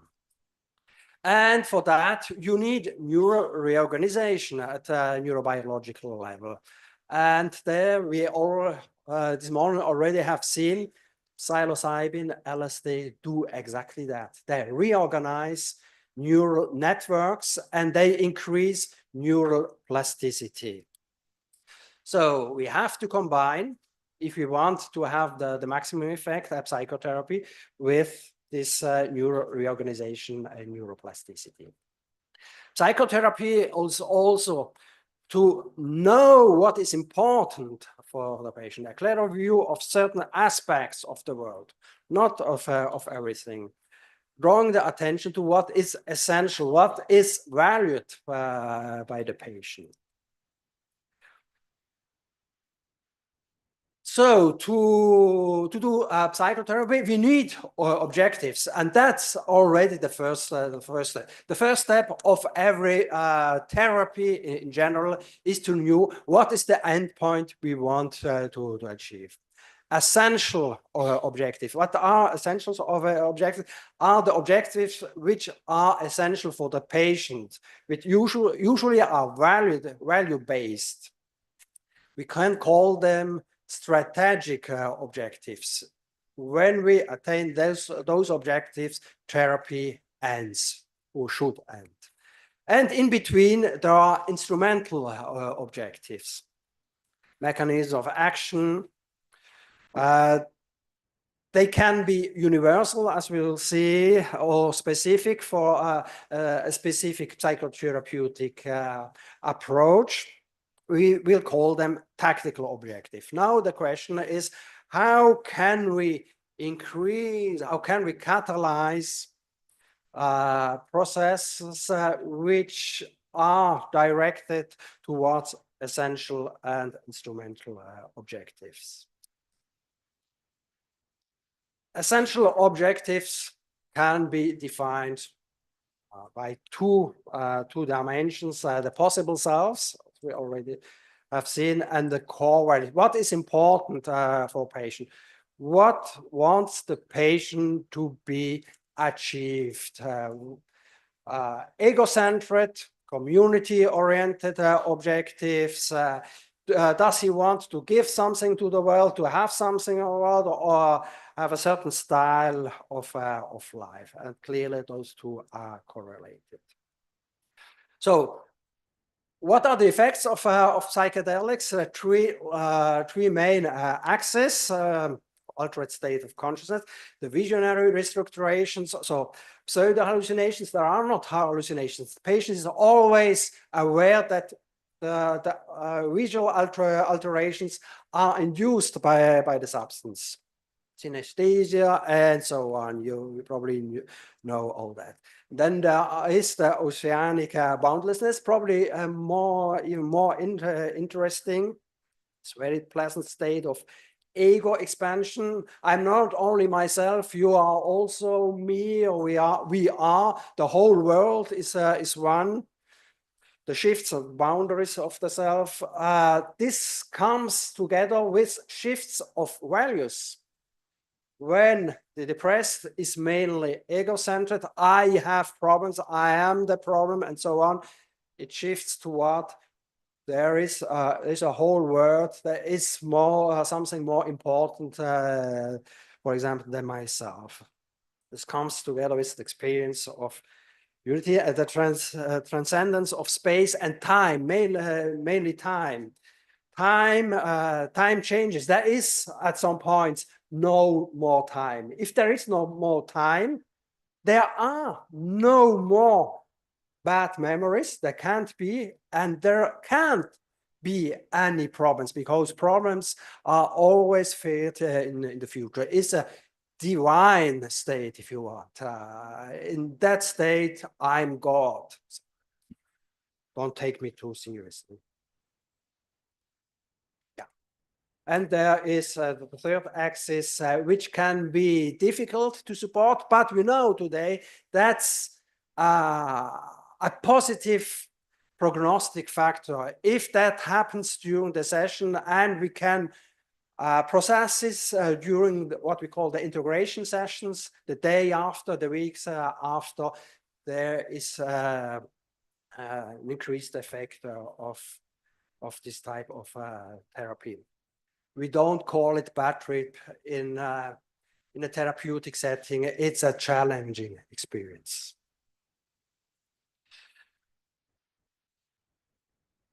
What is psychotherapy also? It's not what we call an algorithmic or algorithmic task. An algorithmic task follows a set of clear instructions. It's like building a chair, an IKEA chair. You have a clear plan and one predefined objective along one single path to one predefined result, routine task. Psychotherapy is inventing new possible selves. It's a heuristic task. No algorithm exists. It's experimenting with possibilities, developing new solutions. Something that the patient, the world didn't know it was missing. You have to create something new. And there you see already the interest of a psychedelic session.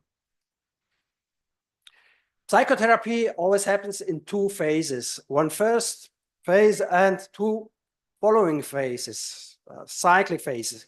One with divergent thinking, where you have to create new ways of thinking, of behaving, where quantity is sometimes more important than quality. Psychoanalysis is nothing else as that. Try to associate, give me your dreams, describe me your dreams, and so on. Divergent thinking, and then you have to make sense of that. Make sense and be able to integrate it into the everyday life, convergent thinking. So the psychedelic experience, first part, convergent thinking, preparation to the psychedelic session, and integration. When it comes to psychotherapy, there have been distinguished two types of mechanism. What has been called the universal mechanism of action, which work in all approaches of psychotherapy, and the specific mechanism of action, which seems to be specific for every specific approach, psychoanalysis, family therapy, cognitive behavioral therapy, body-centered therapy, and so on. The general mechanism, there are 5 which have been often described, and the most important is always the therapeutic alliance. So the question now, how to increase this effect when there is a therapeutic alliance? Therapeutic alliance means also patient and therapist concord on what is the problem. And it's not what the therapist, the physician or psychologist thinks, it's what both think or agree to be the problem, and what both think and agree to be a possible solution to the problem. There's the clarification of meaning. Why do we do that? What is intended in psychotherapy? The problem actuations, where we try to replay what is the everyday problem in a therapeutic context, in a therapeutic setting. The resource activation, what the patient already brings with himself, and the generation of new solutions. And now the big challenge is how to integrate, how to plan to catalyze those mechanisms with the psychedelic experience. That will be one of the big challenges in the future. Here, just one example of specific mechanism of action, decentering. Decentering is often used in cognitive behavioral therapies. Decentering means the ability to observe one's one thought, emotions, and bodily sensation from outside, to take a third-party view. I'm seeing myself thinking. I think of my thinking. It's a meta thinking, without judging or identifying with them. So observe rather the thought process than its content. In CBT, in cognitive behavioral therapy, we try that regularly. If we succeed, the patient can, in decentering, can change their their thinking, can think about alternatives, for example, to think in a certain situation. It's induced by cognitive, what we call cognitive restructuring. Could there be another possibility than just thinking what you are thinking? Involves identifying and challenging maladaptive thoughts. It's short term and it involves an active process of the patient. In psychedelic decentering, it's spontaneous. You can't not decenter at the peak of the experience. It's such overwhelming that it happens spontaneously. It reduces, as we have seen, especially with the oceanic boundlessness, the egocentricity. So I'm not anymore the center, but I can observe myself, what is happening to myself. It's deeper, it's more immersive, and especially it's longer, and I can't do anything against. So we have to integrate all this in a concept. It's psychotherapy. So we have already to know what we want to do in psychotherapy. We have to have discussed what is the end point of psychotherapy. What are the possible selves patients want to achieve? What are his important values? And clearly we can, after the experience, reassess this objective. There we have one first effect of psychedelic effects on the objectives themselves, which are sometimes difficult to define in psychotherapy. And then we have the mechanism, which the universal general mechanism and the specific, on which we want to act, and we can discuss that also with the patient. And we have to prepare the patient specifically to that. For example, for the motivational aspect, what do you want to achieve? How do you want to act? So preparation means also knowing exactly what are the objectives and what are the psychotherapeutic mechanisms on which I want to act. And I have clearly also to adapt the procedures on that. So in conclusion, psychedelic treatments are, in general, at least for psychiatric disorders, are psychotherapies. We have already to have a psychotherapy ongoing in order to have a real effect. It's psychotherapy boosted by a pharmacological intervention. And that's really new. Or it's new, it's not new because we already had it in the 60s, but it's coming back. So there is the importance of working on the set, the preparation of the patient to maximize the effect. It's not just take it and let's see what will happen. And so the importance of integrating the psychedelic experience into a real psychotherapeutic concept. And I thank you for your attention and for time.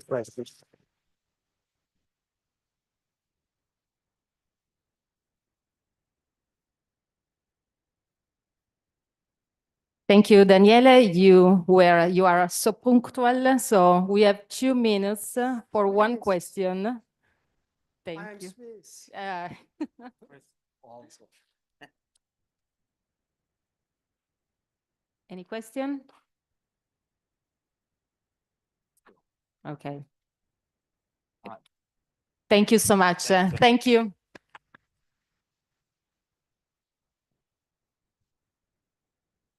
Is William Goose here?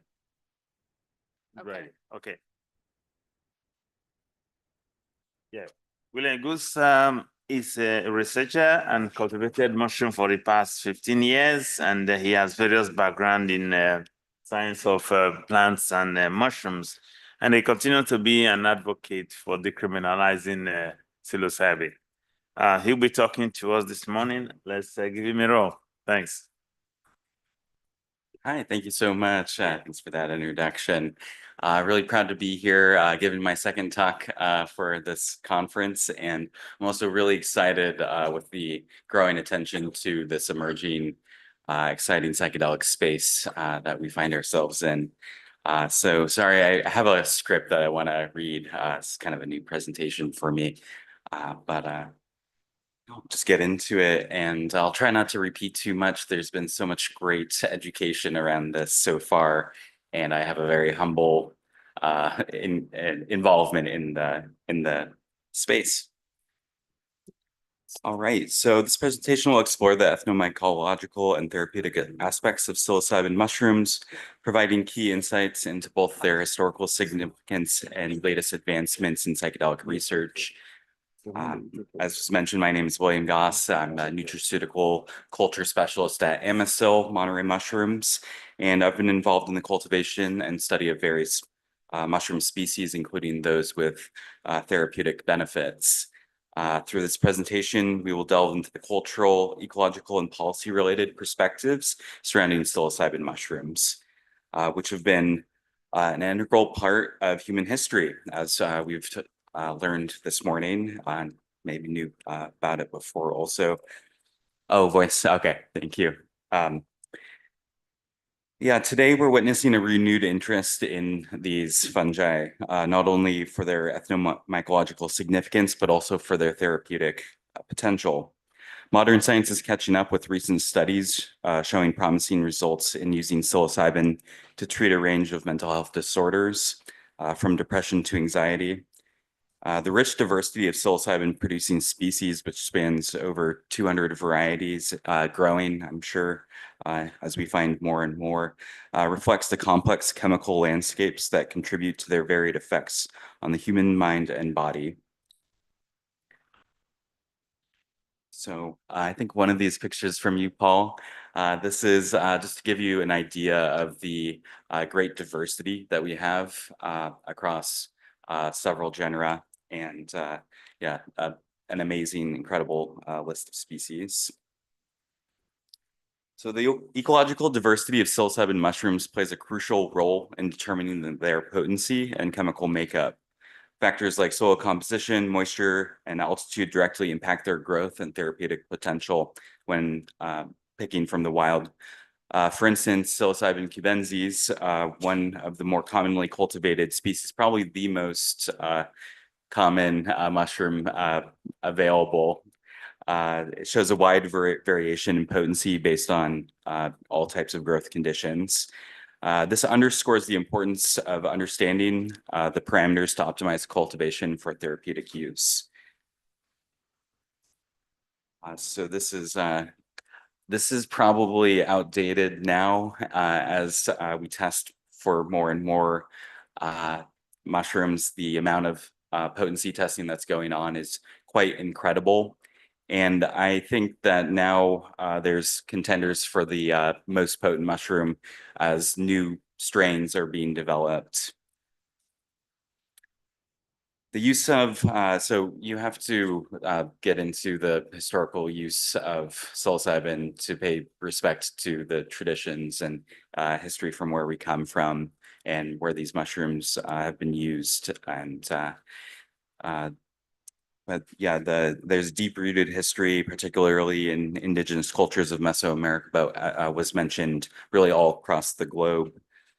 Over time, Western scientific interest grew, as was discussed earlier, and these drugs, these compounds were popularized in the 50s and 60s, and from the drug war. And I would add that I think Nixon had more of a problem with hippies and minorities than he did with specifically psychedelics, but that was his way of kind of making those people, those populations criminal as the Vietnam War was going on.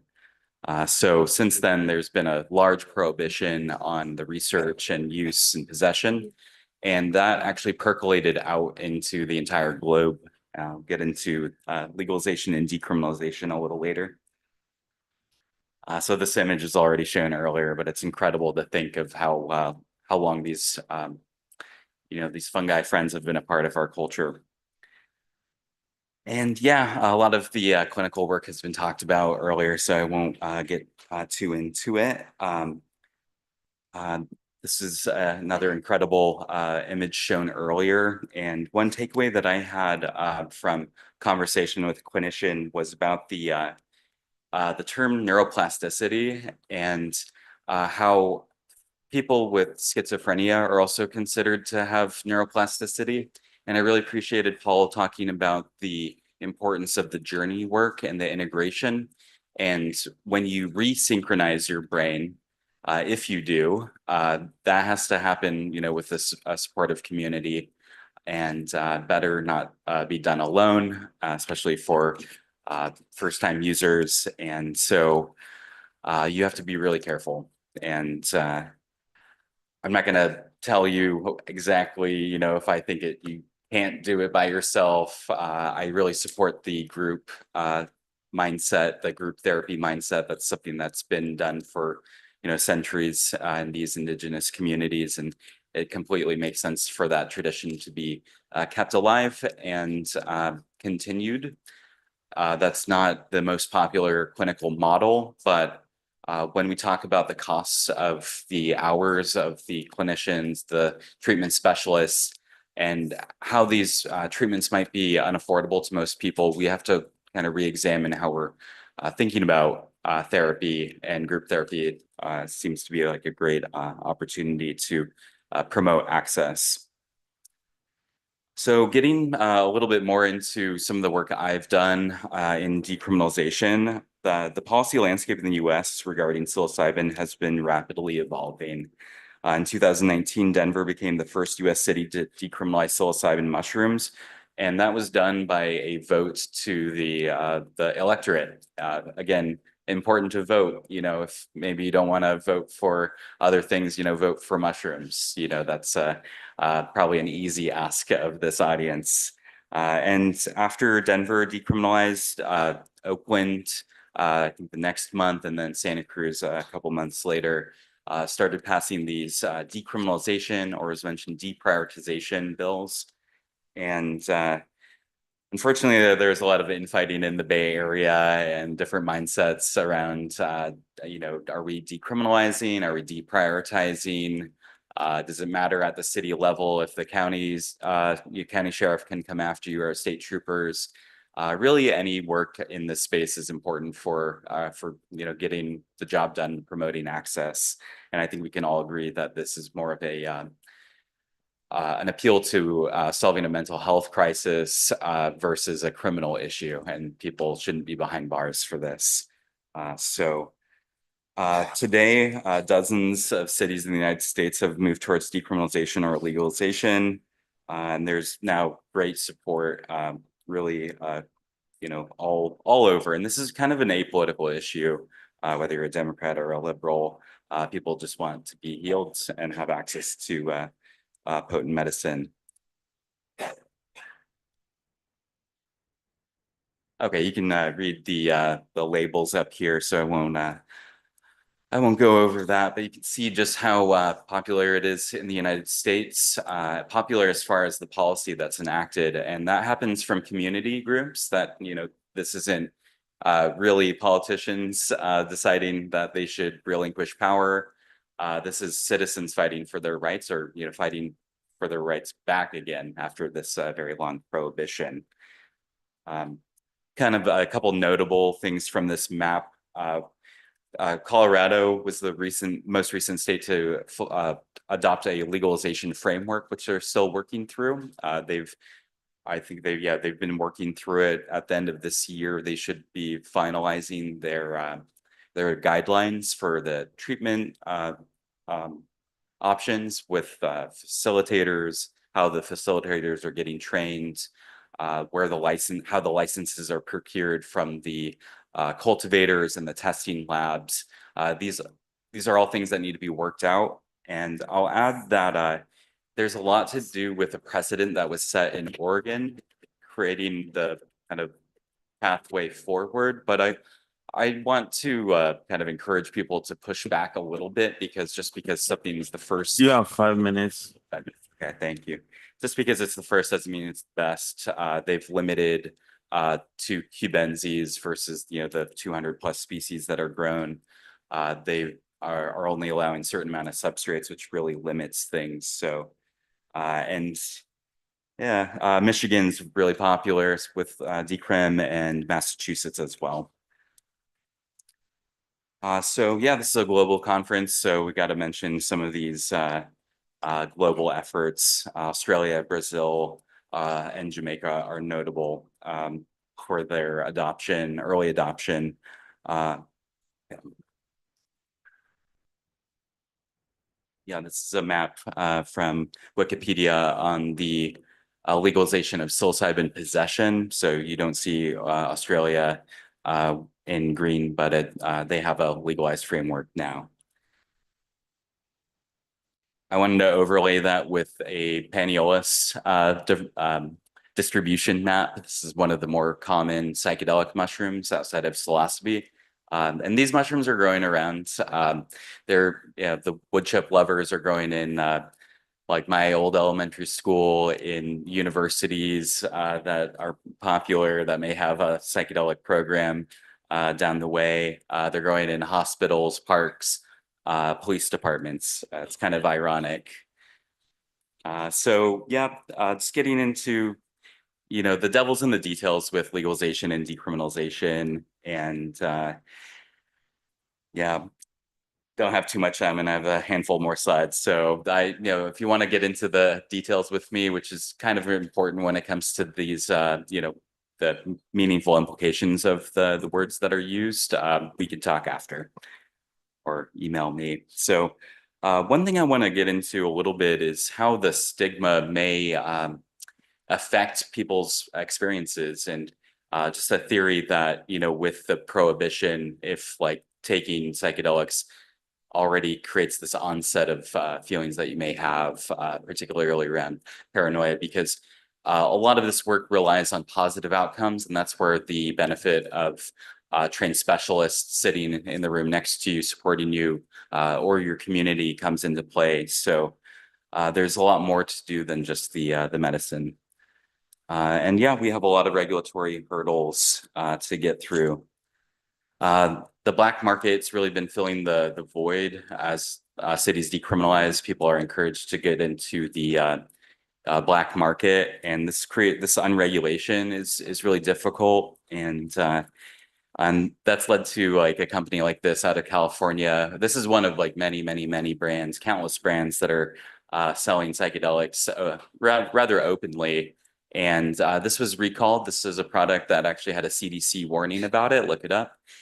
They had all sorts of adulterants with amanita compounds, prescription compounds, psilocybin salts, and kind of a mess. That said, the black market has also produced some of the best testing, with citizen scientists procuring HPLCs and standards from standards companies, and have really led the way in a lot of the testing, to the point where the psychedelic testing has far surpassed in some ways the medicinal mushroom secondary metabolite testing that that industry is looking for right now.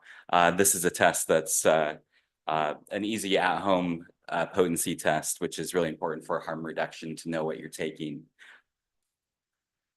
Yeah, there's an ongoing debate with synthetic versus fruit flies that was touched on earlier. And yeah, okay. The time is up. Time is up. Okay. Well, I'll just like ergotamine, this is a mycological conference, so can't forget about that. Okay. Time's up. Thank you. Okay. Thank you so much.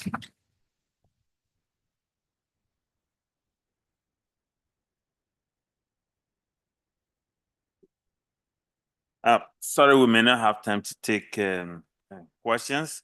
We are going straight to the next talk. It's being presented by Tanya Ree and Andrea C. Clary. And she is a clinical community psychologist, a neuropathic doctor, and works both in Italy and in Switzerland. She specializes in psychedelic-assisted psychotherapy, and then she also worked in California Institute of Integral Studies in San Francisco. She also here is a patient, Andrea Clary, and then they'll be giving us a presentation that is real. Here you see the scientists and you see the patient. They will talk to us. Go ahead.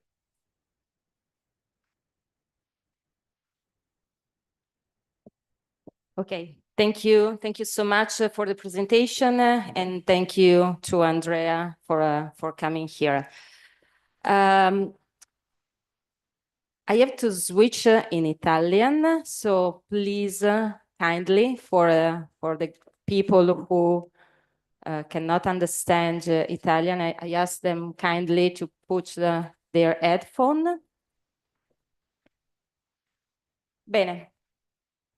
Allora, grazie. Permettetemi un saluto a tutte le persone che ci stanno sentendo da casa. Sono pazienti, sono colleghi terapeuti che grazie all'associazione Luca Coscioni, che è un'associazione no profit in Italia di cui ho il piacere e l'onore di essere consigliera, da anni in virtù di quello che viene definito il diritto alla scienza, lavoriamo insieme in Italia perché questi benefici delle terapie che avete sentito fino ad adesso possano essere disponibili anche per le persone qui in Italia. Il titolo della mia relazione è Fine vita, un nuovo approccio formativo. Io, oltre ad essere una psicoterapeuta, sono un'antropologa e spesso mi è successo, lavorando in Sud America, in Centro America, di parlare con le comunità indigene della morte. E qualcuno mi ha detto, sai, la vita non è nient'altro che, o non dovrebbe essere altro che una preparazione a morire, perché possiamo scegliere se sposarci, se avere figli, se studiare all'università, ma tutti abbiamo questo confronto con la morte. E allora voglio introdurre brevissimamente quella che poi sarà il focus di questo speech, che sarà l'intervista ad Andrea. Andrea viene dalla Svizzera italiana, da Lugano, e ha avuto la possibilità di essere accompagnato all'interno di un percorso nel Dipartimento nell'ambulatorio di terapie palliative con l'acido lisergico, con l'LSD. Allora, brevissimamente, per cui introduciamo l'LSD in una conferenza sui funghi medicinali, e la relazione è semplice. L'LSD è vero, è una sostanza sintetica, ma è stata sintetizzata da Albert Hofmann nei laboratori svizzeri della Sandoz. L'acido lisergico è un composto presente nell'ergot, che è un termine francese. Che cos'è? Possiamo chiamarlo ergot o claviceps purpurea, ed è un astromiceta, so che insomma per i micologi che ci sono qui in sala, appartiene al genere claviceps ed è un fungo parassita delle graminacee. E proprio la sua traduzione in italiano, che cosa vuol dire ergot? Vuol dire sperone. E proprio a causa di questo fungo sulla segale prende il nome di segale cornuta, proprio per queste escrescenze causate dal fungo e che causano una malattia che viene definita ergotismo. Sono i sintomi che l'LSD provoca in una persona. Il dibattito, come è stato detto prima nelle relazioni che mi hanno preceduta, è ancora aperto il dibattito. Qual è la differenza tra una sostanza sintetica e una sostanza naturale? In Svizzera, oltre all'LSD, viene utilizzata, come ci ha detto prima il professor Zullino, la psilocibina sintetica. Allora un aneddoto che anche fa parte della storia. Questo è l'incontro tra Maria Sabina, che viene considerata la madre dei funghi psilocibinici, questa donna messicana che da generazioni è stata lei a mettere in comunicazione il mondo tradizionale, il mondo indigeno con l'Occidente. Quella foto racconta del suo incontro con questo banchiere che era anche un micologo, che è Wasson, e da lì Albert Hoffman, che ha sintetizzato l'LSD, l'ha visitata portandole la psilocibina sintetica. Lei conosceva i funghi medicinali, li chiamava Niño Santo, piccoli bambini, e a un certo punto dice a Hoffman, provando durante una cerimonia la psilocibina sintetica, buoni i tuoi funghi. Quindi forse questa differenza dobbiamo studiarla, però non è così forte, non è così grande. Anche questo è già stato fatto vedere prima. Questo studio dell'Imperial College ha sancito, dopo anni di proibizionismo, dove non è stato possibile studiare queste sostanze, all'Imperial College, con dei volontari sani, attraverso questa tecnica che è la connettomica, si è osservato con risonanza magnetica funzionale che cosa succede nel cervello delle persone che assumono queste sostanze. E lo vedete voi stessi nell'immagine a destra. Quello che accade è una connessione, cioè un'iperconnettività tra aree anche lontane del cervello. Vi dico questo per anticipare un po' quella che sarà poi l'esperienza, la storia vera di Andrea. Nel suo cervello di una persona affetta da un tumore in stadio avanzato, ecco, quello che lui ci racconterà a livello neurobiologico, quella è l'immagine. Se entriamo un po' più nel merito del tema, già prima se ne è parlato delle terapie palliative, che cosa succede a una persona a cui viene data una diagnosi di tumore avanzato o dopo, come nel caso di Andrea, o dopo anni di terapie, di chemioterapie, di radioterapie. Quello che viene chiamato in inglese psychoexistential distress, ovvero è la paura di morire, la paura di lasciare gli affetti, come dicono i tibetani, di lasciare andare. E allora la medicina è preparata a gestire il dolore fisico, gli oppioidi, anche in questo caso derivati da una pianta. Anche lei, un po' come i funghi psilocibinici, è stata un po' maltrattata.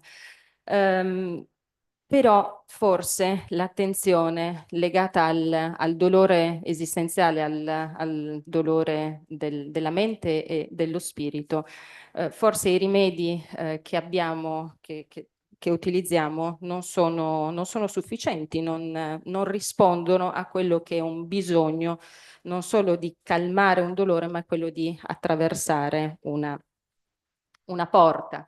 Ed è proprio l'attraversamento di una porta. Questo Aldous Huxley è stato uno dei primi ad attraversare la porta tra la vita e la morte, proprio accompagnato con l'LSD. Aldous Huxley ha scritto dei libri molto belli che vi invito a leggere, legati alle sue esperienze prima di morire, i cui titoli sono Le porte della percezione e Isola. Questo è un'intervista che è stata fatta da Groff. Groff è uno psichiatra praghese che per anni ha potuto lavorare con l'LSD in diversi contesti, e qui intervista Hoffman e rispetto alla sua esperienza. E allora ve la traduco. E lui, Hoffman, risponde, dice, beh, la fase iniziale dopo l'assunzione di LSD è un po' terrifying, è un po' spaventosa, perché non sapevo se poi sarei rientrato, ma bene, quando sono ritornato mi sono sentito rinato. E allora non è solo l'attraversamento della paura di morire, ma forse quello che ascolteremo adesso è davvero una rinascita. Quindi io ho preparato qualche domanda, ti faccio la prima, Andrea, di qui, e poi mi vengo a sedere vicino a te. La domanda è un po' qual è la tua storia e come è cambiata la tua vita attraverso queste esperienze, ricordando che tu ti sei sottoposto a tutte le terapie tradizionali, quindi prima la chemioterapia, poi l'immunoterapia, per cui l'accompagnamento con l'LSD è possibile anche, questo lo sottolineo, non sono antitetiche, anzi, queste terapie sono integrate. Grazie Andrea. Grazie Tania, grazie a tutti voi, grazie a chi mi ha invitato qui a condividere un po' la mia esperienza con voi. Come Tania ha detto, io ho avuto una diagnosi molto difficile nel 2019, un cancro al colon in stato avanzato e mi sono subito sottoposto a diverse operazioni, chemioterapie pesanti, radioterapie, poi però da subito ero attratto da una possibilità di fare un'esperienza con psichedelici. Era una pianta, era una sostanza, l'LSD, che aveva una cattivissima reputazione, penso ancora oggi.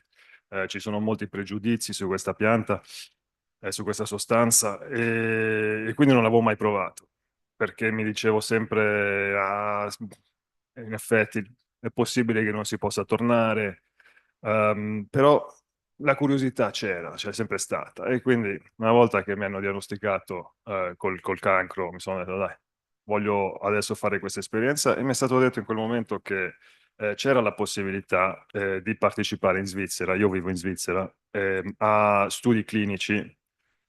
Quindi ho trovato questo studio clinico col professor Gasser, che misura lo stato d'ansia in pazienti con malattie potenzialmente mortali.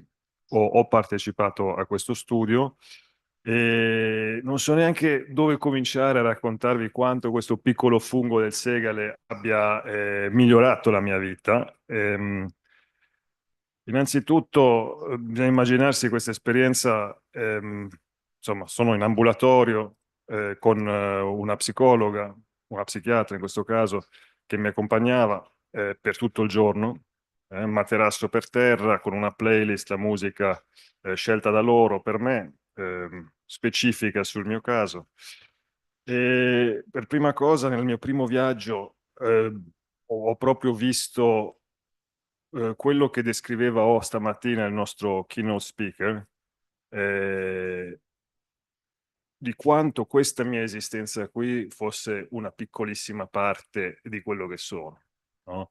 Mi veniva proprio l'immagine di un granello di sabbia in una spiaggia, e questa vita è una di tantissime altre vite ed è tantissimo altro che io sono. Ovviamente spiegarlo usando parole di qua è sempre molto difficile quando si passa dalla porta che descrive Aldous Huxley, no?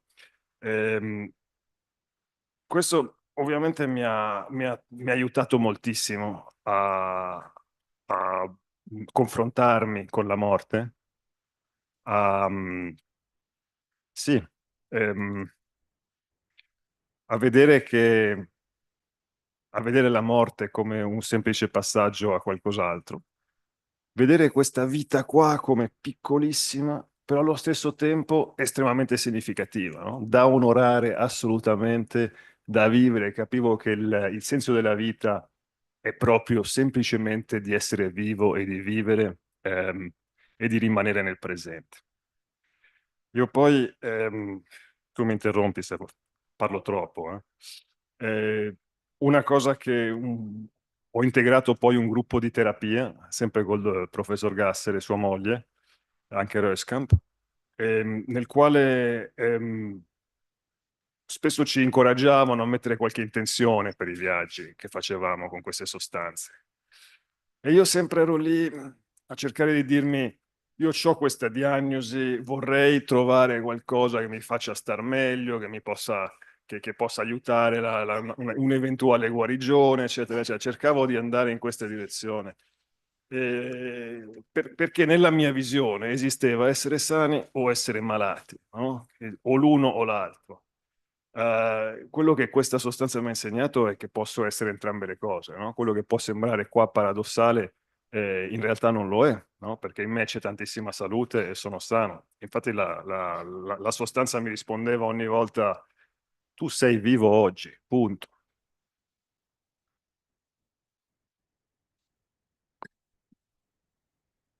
Una domanda che spesso ci fanno è se ci sono degli effetti collaterali dopo, se queste sostanze danno dipendenza.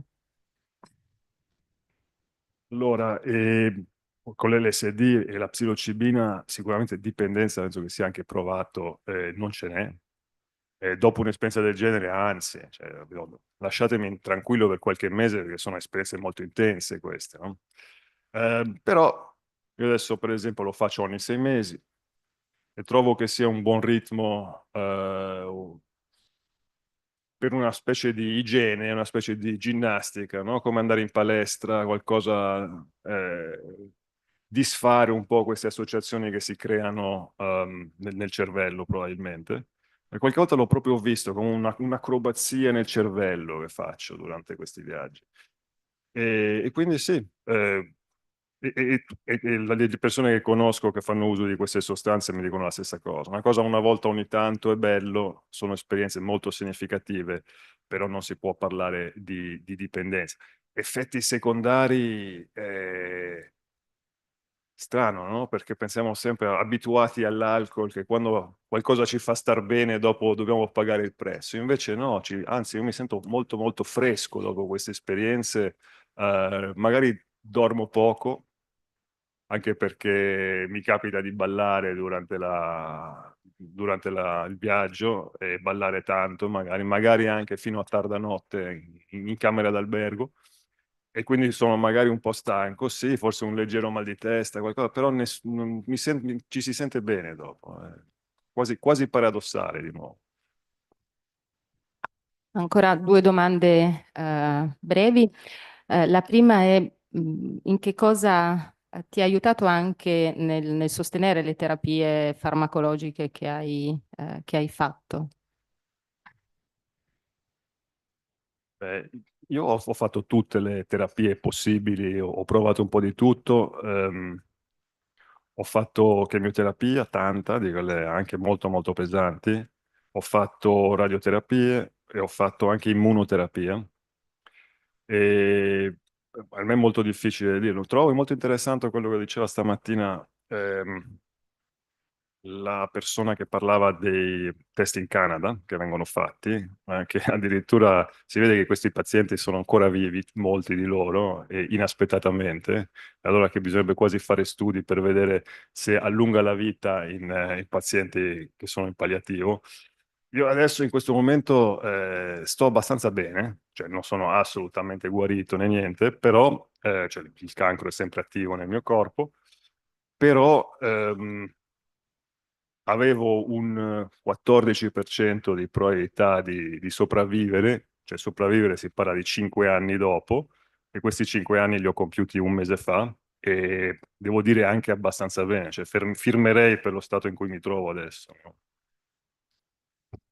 Bene, grazie. Visto che abbiamo parlato di rinascita per festeggiare questo compleanno con noi, Andrea è appena tornato dal cammino di Santiago e vorrei concludere, se hai voglia. Hai fatto un sogno molto interessante che abbiamo condiviso e se ti va di condividerlo anche con loro e poi di salutarli. Certo, no, perché ho fatto questo sogno in cui c'era questo serpente arrotolato e che poi mi veniva questa pianta, che però non è un fungo, quindi era la pianta della calendula, che io non conoscevo assolutamente, però quando ho visto Tania ho approfittato di chiedere cosa può darmi, quindi ho cominciato a farmi qualche tisana di calendula, non si sa mai intanto.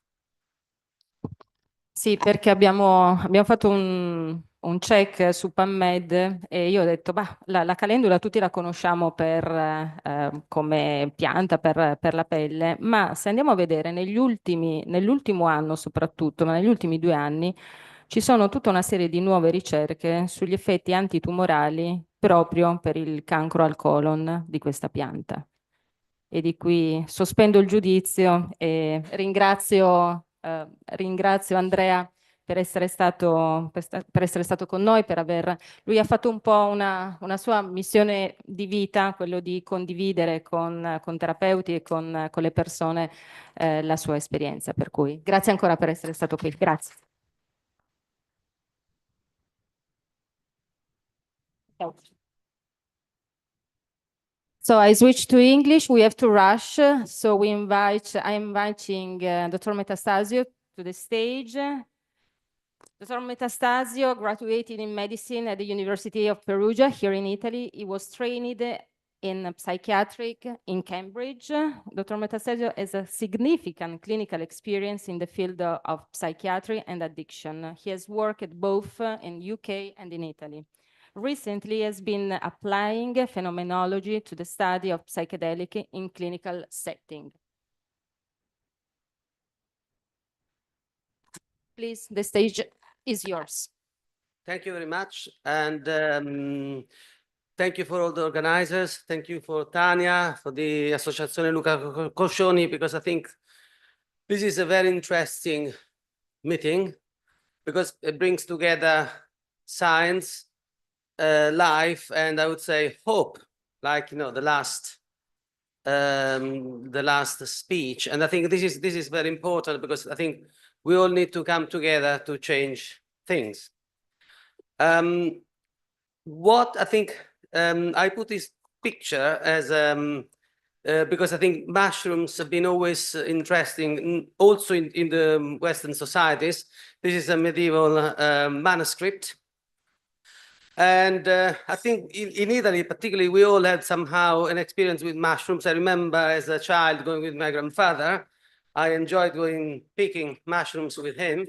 Then I left for many years, but now I'm going back foraging. But I think for me, it's very interesting that now also we can incorporate that in a treatment.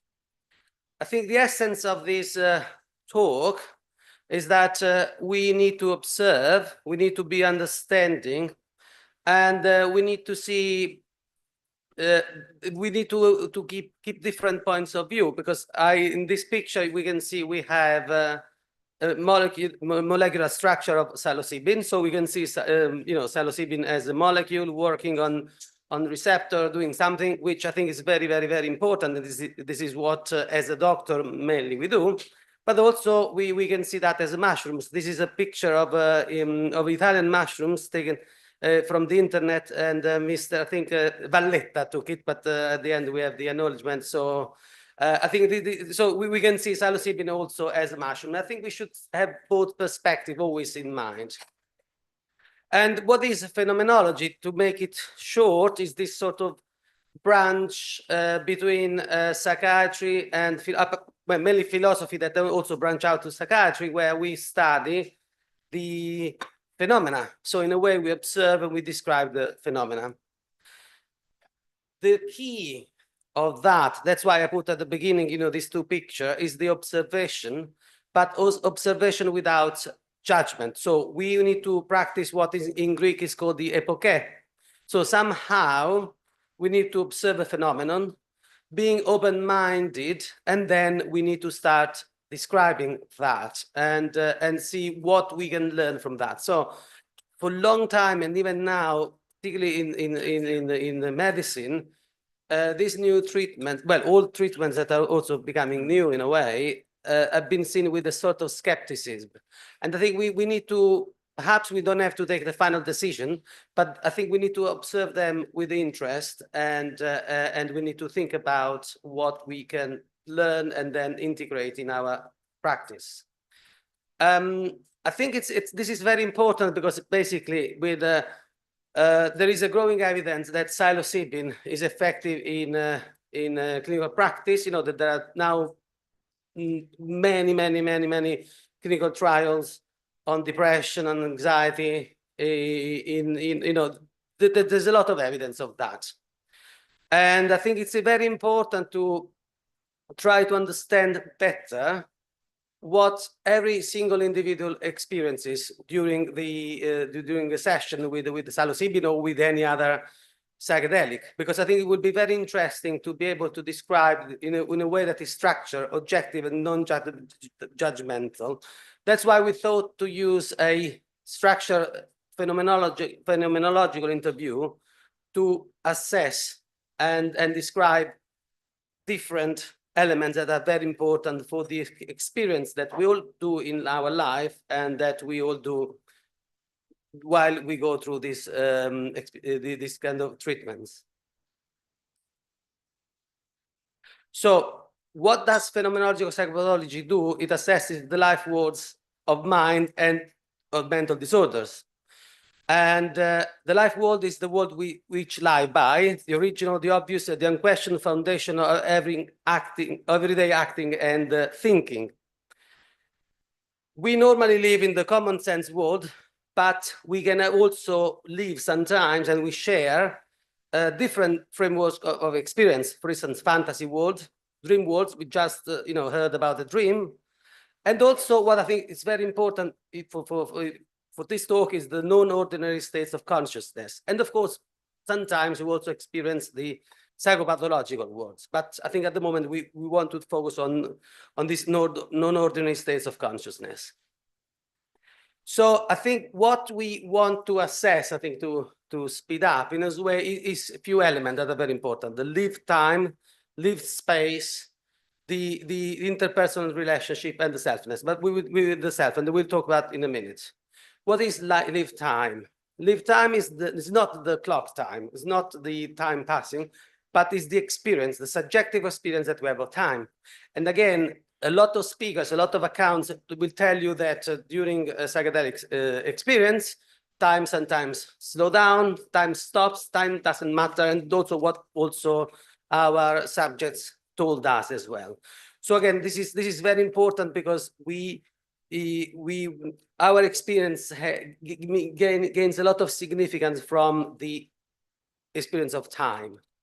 And then we have the life space that is the same thing related to space. So we're not talking about the geographical space, but the space that we live, that our body live in. I think this is important. And then there is the lived body. And again, is the personal experience of the body seen from the first person perspective. And if we think about the lived body, there are at least three main dimensions that we need to consider. The self-experience, which is the most primitive, what we're feeling now, what I am feeling now.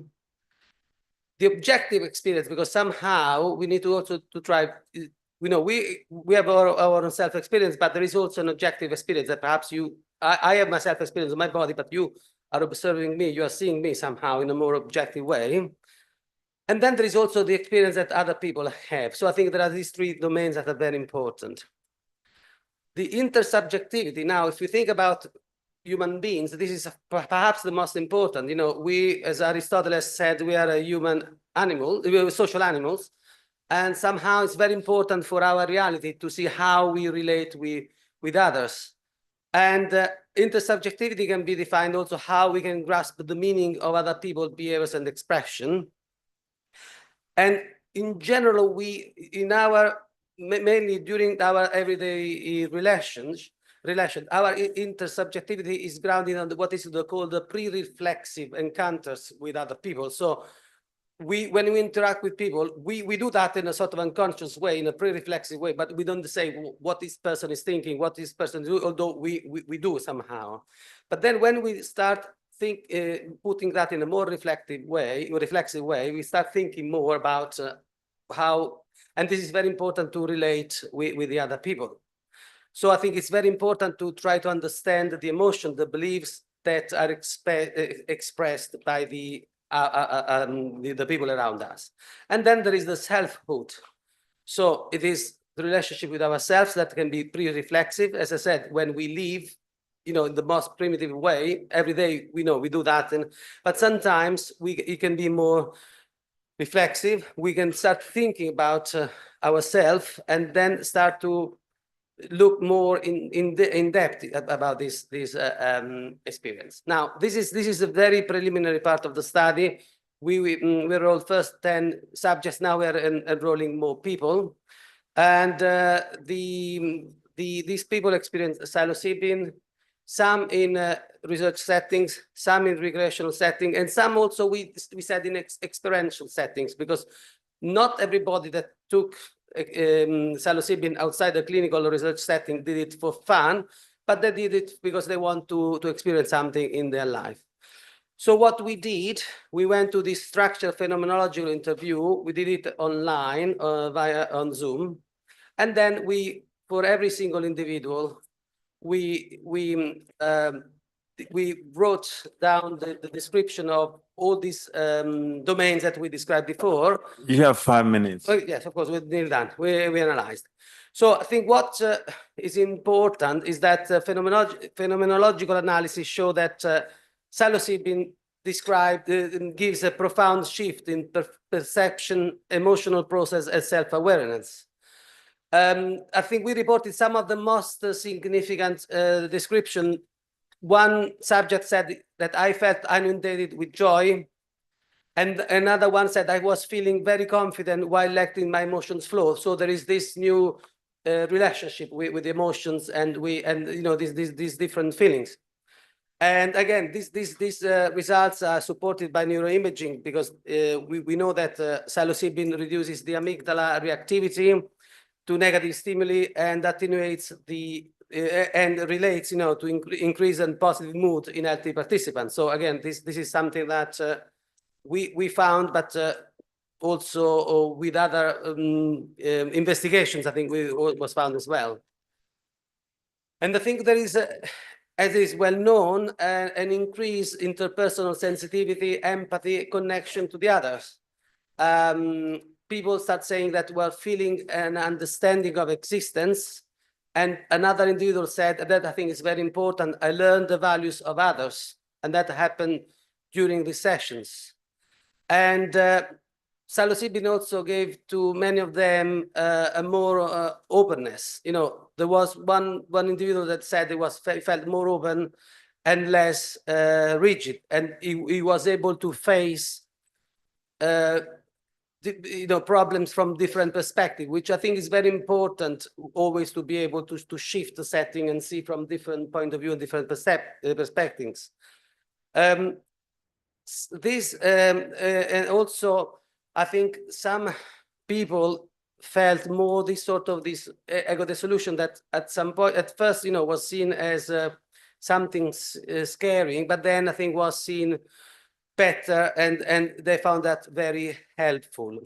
So in a way, there was the psilocybin gave this profound experience that definitely will be helpful in many to facilitate many treatment, clearly coupling that with psychotherapy.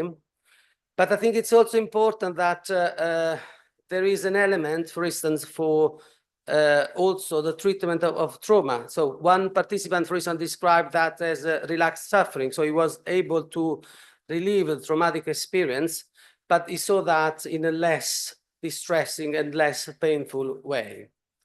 So we think that using phenomenology for understanding psilocybin is crucial for many reasons.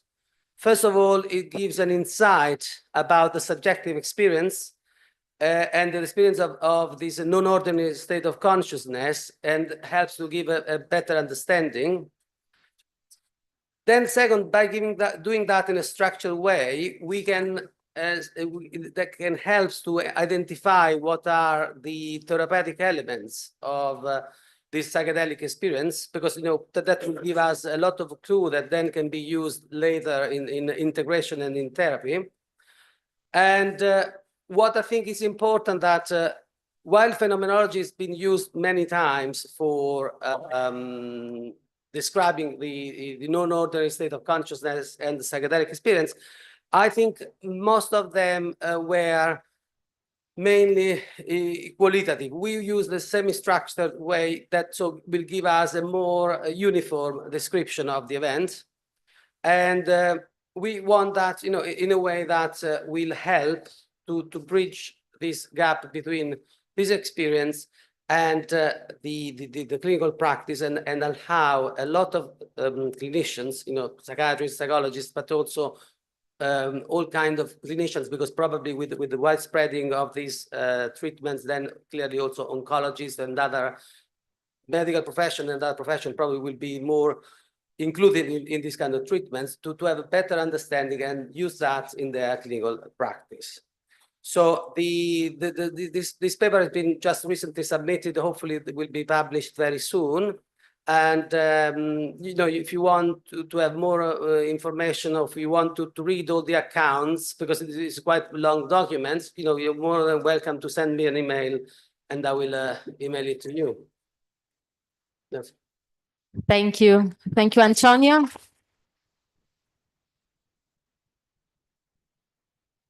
Okay, so I invite to the stage an Italian group, Filippo Bosco, Bruno Neri, and Letizia Renzini. Please come to the stage. Probably everyone knows Filippo Bosco, who is the heart of the Italian Society of Medicinal Mushroom. He's a medical doctor and anesthesiologist, and he is specialized in medicinal mushroom and acupuncture. Bruno Neri graduated with honors in electronic engineer at the University of Pisa in 1980, but in 2018, he began to study the effects of meditation on the brain activity of monks hosted in the retreat area of the Tibetan monastery of Seraje in India. And finally, Letizia, where is she? She's there. She's a director, musician, and she's the artist part of the group. And she works as a stage director and creator in new music theater, performing arts, installation, and electronic music. So please, Bruno, the stage is yours. Thank you, Tania. Thank you to the organizing committee of this conference, and thank you.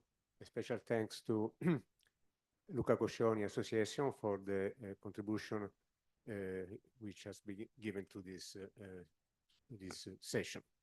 Then my presentation will be in Italian, and the slide will be in English. So I switch directly in Italian. Ok. Innanzitutto una premessa, come ha appena detto Tania, io sostanzialmente non dovrei entrarci niente con questo ambiente perché sono un ingegnere elettronico, insegno elettronica all'Università di Pisa da diversi anni. Ma negli ultimi anni ho cominciato a interessarmi di queste cose, anche se la mia presenza in un contesto come questo potrebbe non apparire, come dire, opportuna, però penso che un po' di contaminazione non faccia male. Bene, entriamo nel vivo del discorso. Io parlerò per una decina di minuti, poi passerò la parola al dottor Bosco, che introdurrà l'ultima parte del nostro lavoro, che è di tipo, come dire, esperienziale, nel senso che si tratta di una trasposizione in termini artistici di un messaggio che vorremmo lanciare a tutta l'audience e non solo. Dunque, innanzitutto permettetemi una premessa. Ho apprezzato la scelta fatta dal relatore che mi ha preceduto di non definire come stati alterati di coscienza quegli stati che di fatto sono stati non ordinari di coscienza, se chiamiamo con uno stato ordinario, definiamo come stato ordinario quello della veglia vigile. Gli stati di coscienza diversi da quello ordinario sono diversi, sono parecchi. Usare il termine alterati non sembra essere il modo migliore, secondo me, per andare nella direzione in cui si sta cercando di andare per quanto riguarda l'uso di alcuni psichedelici. Una persona alterata non è mai un complimento, una persona non ordinaria invece è una persona, come dire, eccezionale. Quindi il mio suggerimento sarebbe modestissimo di passare a un modo diverso di descrivere questi stati di coscienza. Qui c'è un elenco di questi stati, il tempo che abbiamo a disposizione non è tanto, quindi io andrò un po' velocemente, tanto le slide rimangono a disposizione. Ecco, ho evidenziato i due stati che interessano questa mia presentazione, i quali, mentre fino a un po' di anni fa potevano essere considerati come antitetici, nel senso che un po' esaltato l'uno, la meditazione, come una forma di spiritualità superiore, e invece demonizzato l'altro, come l'uso di sostanze che appunto alterano la mente, adesso stranamente si sta individuando, si sta delineando una inaspettata convergenza, perlomeno per quanto riguarda alcuni aspetti, alcuni effetti. La fenomenologia è stata trattata nella precedente presentazione, quindi io non vado a fondo sulla questione. La neurofenomenologia in cosa consiste? È una idea lanciata da Francisco Varela, purtroppo scomparso prematuramente, che consiste nell'associare, nell'accoppiare all'analisi in terza persona, quella oggettiva, quella fatta con gli strumenti sostanzialmente, che poi si riconduce ad assegnare dei numeri, a dare una descrizione, come dire, quantitativa di certi fenomeni, associare a questa lo studio con metodi più rigorosi possibili di quella che è l'esperienza soggettiva, e per questo bisogna appunto mettere appunto degli strumenti che consentono a questo tipo di analisi di avere la stessa forma di rigore che di norma viene utilizzato nelle scienze cosiddette hard, nelle scienze dure. All'Università di Pisa da diversi anni stiamo come dire, utilizzando questo approccio su un iniziale suggerimento da parte del Dalai Lama a lasciare delle collaborazioni, un suggerimento volto all'ambiente del buddismo tibetano, da lasciare relazioni con ambienti scientifici. In particolare vicino Pisa c'è l'Istituto L'Amazon K, che è uno dei centri più importanti del buddismo tibetano in Occidente, e quindi noi lavoriamo con loro da alcuni anni e abbiamo messo in piedi diverse iniziative. Quella di cui vi parlerò brevemente adesso è la collaborazione con l'Università Monastica Tibetana di Seragé in India, dove ho passato, ecco qua per darvi un'idea di che cosa significa, frequentare, vivere in un ambiente come questo. È una comunità di monaci, sono 3.000, sono quelli di Seragé, 1.500 di loro studiano in un percorso per diventare geshe. Geshe equivale un po' al titolo di l'equivalente di un super PhD in filosofia buddista. Il percorso dura 19 anni.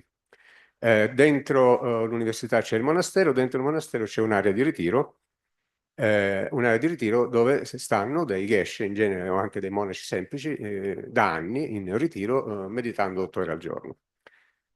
Questi due che vedete, quando li ho incontrati io nel 2018, avevano uno 7 e l'altro 4 anni di esperienza in ritiro, ma ho incontrato gente che stava in ritiro da anche 10-12 anni. Beh, trasmetto un po', ecco, la sensazione di questo ambiente con qualche rapido scatto fotografico. Questi sono i due direttori dello Science Center, perché all'Università di Seragé in India, perché quella in Tibet originale è stata rasa al suolo, come purtroppo sappiamo. Questi sono due dei past director dello Science Center. Abbiamo analizzato due tipi di meditazione che sono abbastanza, come dire, diversi tra di loro. Sono due forme tipiche della meditazione nell'ambito del buddismo tibetano. Quella concentrativa, detta in tibetano shinè o calmo dimorare, che consiste nel focalizzare l'attenzione su un oggetto che in genere è un oggetto che non genera né attrazione né avversione, in modo da calmare la mente, e piano piano sospendere quello che è il pensiero concettuale, il chiacchiericcio che tutti abbiamo nella mente. Quindi meditare significa proprio l'opposto di quello che la gente comune, diciamo, immagina qualcuno che si concentra e si mette a pensare su qualcosa. No, il primo stadio è quello di sospendere. Bene, in questo stadio ci sono diversi livelli di profondità. Alla fine si arriva a quella che viene chiamata sciamata, che è una forma di consapevolezza priva di contenuti, che per noi è una cosa molto strana, perché di norma pensiamo di essere consapevoli e consapevoli di qualcosa. Ecco, loro ci dicono che non è così. La forma più alta, anzi, di autocoscienza è questa coscienza priva di contenuti. L'altra meditazione è una meditazione analitica, che è preceduta da qualche minuto di meditazione concentrativa per calmare la mente, dopodiché la mente viene focalizzata su un oggetto, un argomento dell'insegnamento del Dharma, come lo chiamano loro, qualche aspetto filosofico particolarmente complesso, come può essere il concetto di vacuità, generare la compassione, il lamrim, cioè il sentiero graduale e via dicendo. Quindi il pensiero concettuale in questo secondo tipo di meditazione rimane attivo.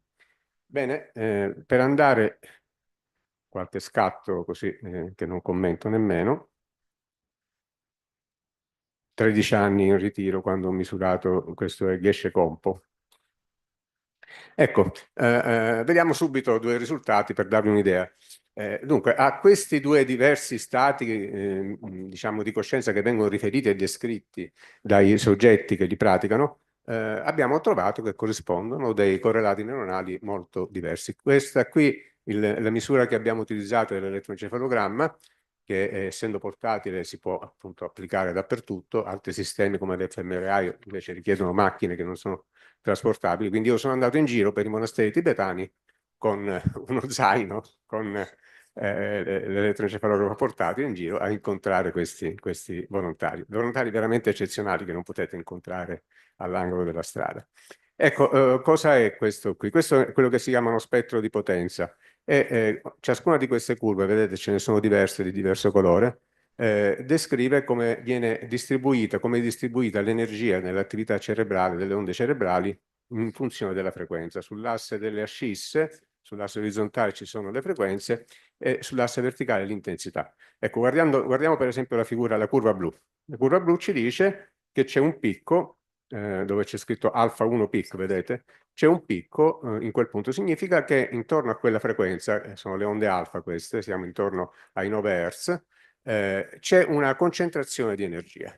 La potenza del segnale elettrico che si misura sul cervello è concentrata intorno a questa frequenza e poi via via quando si va su in frequenza sempre di meno, più debole la concentrazione. Si dovrebbe usare il termine densità di potenza in realtà. Bene, e le altre curve cosa sono? Sono l'evoluzione di questa distribuzione. Quella blu è la cosiddetta basale, misurata prima che la meditazione inizi. Poi via via, ogni 5 minuti c'è una curva di colore diverso. Vedete come si passa dal blu al verde, al giallo e poi al rosso. Il rosso è il culmine dello stato meditativo, quello più profondo, e guardate come la curva rossa e la curva blu sono molto, molto diverse, molto differenti. E questo indica appunto che c'è qualcosa di diverso. Non sappiamo esattamente quale sia poi la relazione, perché la conoscenza è ancora, diciamo, incompleta, molto incompleta direi. Però ecco, qualcosa succede che è certamente diverso e che può essere ripetuto. Tra l'altro abbiamo esaminato una quarantina di soggetti. Se lo confrontiamo con quello che accade su un meditatore con la stessa esperienza, cioè oltre 10 anni di ritiro, rispetto a quello di prima, impegnato in una meditazione analitica, vedete che il blu, il rosso, il verde, il giallo, tutte le curve sono sovrapposte. Quindi sostanzialmente dal punto di vista dei correlati neuronali che noi abbiamo misurato, gli unici che abbiamo misurato, non si osserva una evidente modifica della distribuzione della potenza delle onde cerebrali. Questo ci può indurre a una, diciamo, conclusione, se volete, un po' preliminare, ma che sembra evidenziarsi abbastanza bene, che lo stato di meditazione concentrativa profonda, dal punto di vista dei correlati neuronali, può probabilmente, come dire, aspirare al riconoscimento di uno stato non ordinario di coscienza, perché i correlati sono abbastanza chiaramente differenti. Mentre nel caso della meditazione analitica, in cui sostanzialmente si tratta di esercitare una forma normale di uso che facciamo della mente, seppure in una situazione in cui abbiamo eliminato il rumore, concentrato la mente, purificato una serie di disturbi, ecco, sembra dal punto di vista dei correlati neuronali che non comporti una differenza significativa. Bene, perché ho iniziato a parlare che c'entra la meditazione? Perché la meditazione e gli effetti di alcuni psichedelici, in particolare della psilocibina, negli ultimi anni è emersa una significativa convergenza. Ci sono tante differenze, ma ci sono anche alcune convergenze. Vi segnalo un paio di lavori che chi vuole può utilizzare per approfondire. Sono lavori molto citati in letteratura. Questo qui riguarda un confronto tra gli effetti, appunto parla di neurofenomenologia, quindi vengono confrontati sia gli effetti osservati dal punto di vista dell'esperienza soggettiva insieme a quelli misurati da un punto di vista oggettivo. Tra le contemplative neuroscience, quindi con sostanzialmente la meditazione, e l'effetto degli psichedelici. Si osservano alcune convergenze, ne indico un paio, quelle un po' più diciamo evidenti. Quella che viene chiamata normalmente la dissoluzione del sé, che io preferirei chiamare la dissoluzione dei confini del sé, perché non sembra che il sé si annulli, ma piuttosto che si espanda, ecco, che venga meno quella separazione tra il sé e ciò che c'è fuori dal sé. Un altro, sia nel caso della meditazione, sia nel caso dell'uso degli psichedelici, come abbiamo visto, questo effetto viene osservato e riferito da chi le pratica. L'incontro, per esempio, con delle entità, in qualche modo personificate. Nelle meditazioni tantriche questo è molto frequente e addirittura è una cosa che si ripete con puntualità, come se avesse un appuntamento col meditatore. Nell'uso degli psichedelici, anche in quel caso, l'incontro con persone, spesso persone defunte o altre entità, è una cosa che viene frequentemente riportata. Andiamo avanti. Ecco, qualche anno fa incontrare un titolo di questo tipo su una rivista scientifica accreditata sarebbe stato quasi impensabile. Adesso ce ne diversi di articoli sull'incontro con Dio, intendendo con Dio cosa si intende con Dio. Qui per esempio questo riguarda uno studio comparativo tra persone diciamo che praticano una religione e persone invece che non la praticano. Ecco, le prime parlano di Dio nell'incontro con questa entità, gli altri usano il termine di entità superiore, realtà superiore, unità dell'universo, eccetera, eccetera. Però il concetto è lo stesso, la percezione di essere in contatto con. Bene, è un'altra cosa che è, diciamo così, comune all'uso di alcuni psichedelici, in particolare della psilocibina, ma che è comune anche alla meditazione profonda. Ci sono alcune meditazioni tibetane che vanno alla radice del rapporto mente-corpo e simulano quello che è considerato il processo di distacco della coscienza dal corpo al momento della morte. E questo porta ad una confidenza in vita con questo momento, che è un momento come un altro dell'esistenza nella visione tibetana. Ma la stessa cosa accade per chi ha vissuto, per buona parte delle persone che hanno vissuto delle esperienze di premorte. Anche in quel caso il ritorno da questa esperienza si porta dietro questa diluizione della paura di morire che poi rimane stabile, come rimangono stabili alcuni effetti della psilocibina. Bene, ecco, a questo punto io mi fermo e lascio la parola al dottor Bosco che trarrà qualche conclusione e introdurrà all'ultima parte del nostro lavoro, che è di tipo, come vi dicevo prima, puramente esperienziale. Bene, grazie Bruno. Quindi sarebbe estremamente interessante poter utilizzare un approccio neurofenomenologico alla ricerca sulla psilocibina, come è già stato fatto con la meditazione. Ma attualmente, come sappiamo, la psilocibina non è riconosciuta come farmaco approvato per uso terapeutico nella maggior parte dei paesi, tra cui l'Italia. La psilocibina è classificata come sostanza narcotica, psicotropa e fa parte purtroppo della tabella 1 delle sostanze chimiche.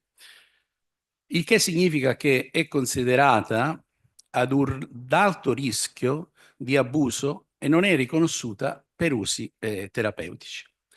Il suo uso è illegale al di fuori dei contesti di ricerca che tuttavia devono ottenere un'autorizzazione ministeriale, il cui processo è particolarmente complesso e richiede requisiti molto impegnativi e restrittivi. Quindi diciamo che nell'attesa che il quadro in continua e rapida evoluzione, e questo ce l'auguriamo, campi, in particolare per quelle sostanze il cui utilizzo, come abbiamo visto già dalle precedenti relazioni, vanta una tradizione secolare, abbiamo pensato noi di affidare il nostro messaggio ad una trascrizione artistica contenuta in un audio video. Ciò con l'obiettivo di trasmettere alcune suggestioni che richiamino la combinazione dell'esperienza in prima persona con tecniche oggettive di misurazione e di monitoraggio. L'opera è stata realizzata da Letizia Renzini e contiene il racconto in prima persona di un viaggio immaginario, ma rigorosamente ancorato alla letteratura scientifica e frutto di racconti, di esperienze reali raccolte in un ambiente controllato. Darei il via al filmato. Grazie.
Just a few seconds.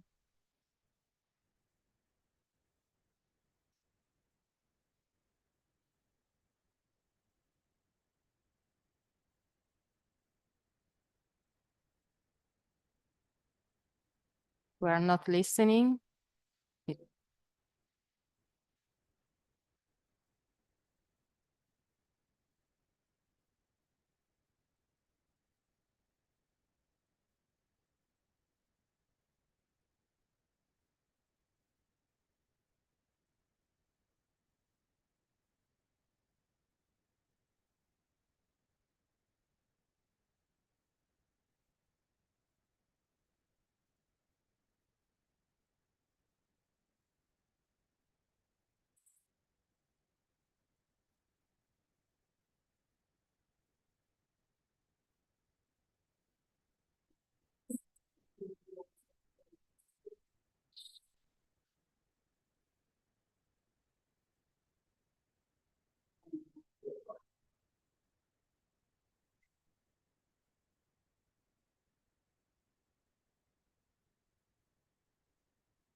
Brava Letizia. Thank you so much, Letizia. Please stand up. Okay. Thank you. Woo!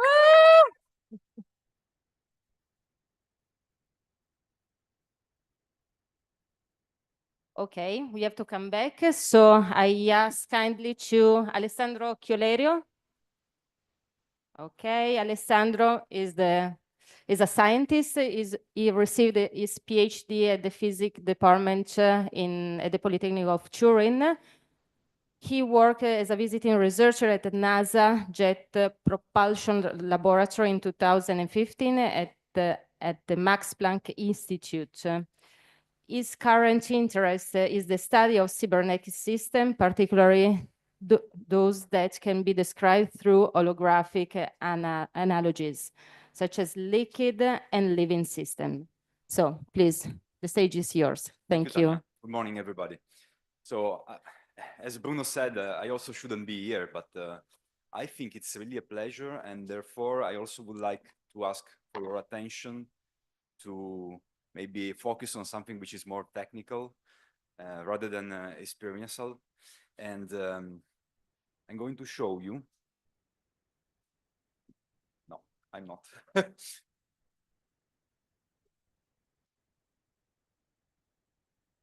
While we are waiting for the slides, I will entertain you with the meaning of this presentation. So, why should we study fungi, mushrooms, for the study of cybernetic systems? And which are the experiments that we have done so far in this field? No, It's coming? But you don't... okay. Yes. It's broken. Okay. Anyway, let's focus on the game of Go. Maybe somebody of you knows that. That concept is the fact that we can describe a very complicated game using two simple rules. So the idea is that we can embed complexity into a very tiny algorithm. This is what we do every day with computing devices. Okay? Complexity arises even out of very simple instructions. There is another paradigm which is used in computer science, which is called immateria or embodied intelligence, which is that the botanists use, for example, to describe why the plants are sentient organisms. Why do they have self-consciousness, which they do have. The idea is that even in the structure of a very complex organism, we can have fluxes and inter-exchanges of information that let consciousness arise.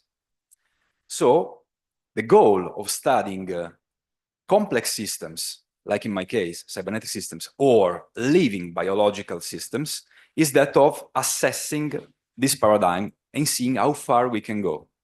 Why? Because technologically speaking, the era of silicon has ended. Silicon is something which is literally written and never erased. So when you buy a computer device, the processing unit has been literally written in the stone, okay? So with just a few exceptions, you cannot change the address, the architecture, so said, which is embedded in the silicon. And also you have problems with the raw materials, okay? So nowadays in Europe, we are facing a complex situation and we want to get rid of the dependency from Asia for the supply of computing devices, which are fundamental for us, by the way. The brain is something which has a property, our brain, biological brain, which is plasticity. So in principle, all the connections which are there can be rerouted by experience, for example, at any age. This is possible, okay? So we are learning how to mimic this kind of plasticity using particular materials. Liquids. Liquids don't have any defined structure. They are intrinsically amorphous, and we can tune their interconnection degrees by using just simple potentials or electrical stimuli. Yet, the liquids are able to store information and to perform computations. For me, the liquid is a synthetic system, okay? So it's a framework. It's something that I can tune, I can play in the lab. Of course, biological and living organisms are much more to play with. You see, this is a dendrite. It's like a fossil, okay? Nature created this structure after probably some 100 millions of years of diffusion, limited aggregation. This is the physical principle that creates this wonderful structure that resembles a plant, actually, okay? The dendritic structure. We are able to create, destroy, and recreate again structures like that in the lab with the aim of exploring new computation paradigms. Not only liquid in the sense of aggregation are plastic. We can also describe liquid machines, for example, studying the ant colonies, the immune system, and of course, the neural networks, because all of those are plastic and adapt to the changing conditions of the environment. Also fungi. Fungi typically hidden, emerge certain times, and interact with the environment to condense water, like in this case, and to extract useful minerals or proteins or chemicals from cellulose. We might even imagine that the droplets on the surface of fungi are like lenses that can condense the light and provide them some sort of perception of the outer world. We did some experiments using a let's say, a technique that Bruno has already shown, but is specifically for the plants and the fungi. Okay, so we measure the electrostatic potentials with a specific time domain and analyze those spectrograms in terms of stimuli. So when the stimulus is given, for example, by a pressure, we touch the fungi, or by light, we can track back what's going on inside the organism. You see the colony of Pleurotus in this case. We simply use electromyographic needles to collect the so-called electron. We then analyze using some sort of complex mathematics to extract information from these noisy wave patterns, collecting data about, for example, the position of peaks, the amplitude of peaks, the frequency of peaks, generating barcodes, which ultimately are more or less like a language of the fungi. And analyzing the complexity of this language, we can even compare this with the language spoken. No? For example, we saw that in the case of some fungi, complexity is really similar to that of English and Russian. In some other cases, is approximately the double. So they have probably a way amount of words, let's say, different words that used to communicate. We did experiments. For example, this is using hydrocortisone on a mycelium colonized and connected to the electrodes. So hydrocortisone has the effect of anesthetizing living organisms. And it happens also to the fungi. So as a counterproof, by measuring the patterns of the electron of that fungi, we could see how at a certain point that one stopped literally spiking. And after a certain amount of time, he was able to recover perfectly the functionality. So we might say that this is also conscious, according to the definition of certain anesthesiologists. Other experiments we did with the Ganoderma resinaceum is a sort of sensing skin. So actually this material can be adapted also to clothes. This is an idea which is closer to engineering a living device. And we studied how the potential, the electron, is influenced by pressure applied on this surface, or by switching on and off a light. Okay, you see very clearly that when you switch on a light, the potential increases with a specific dynamics and then decreases when you switch it off.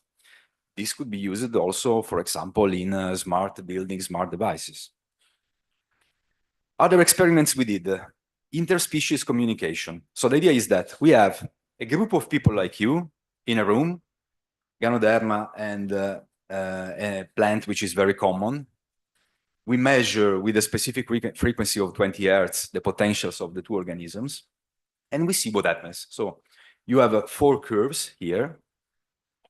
Fungi, plant, fungi, plant. We can also compute the difference between the two, okay? So you see the fungi above and the plant below. They have specific reactions to what's going on in the room, triggered by the human beings.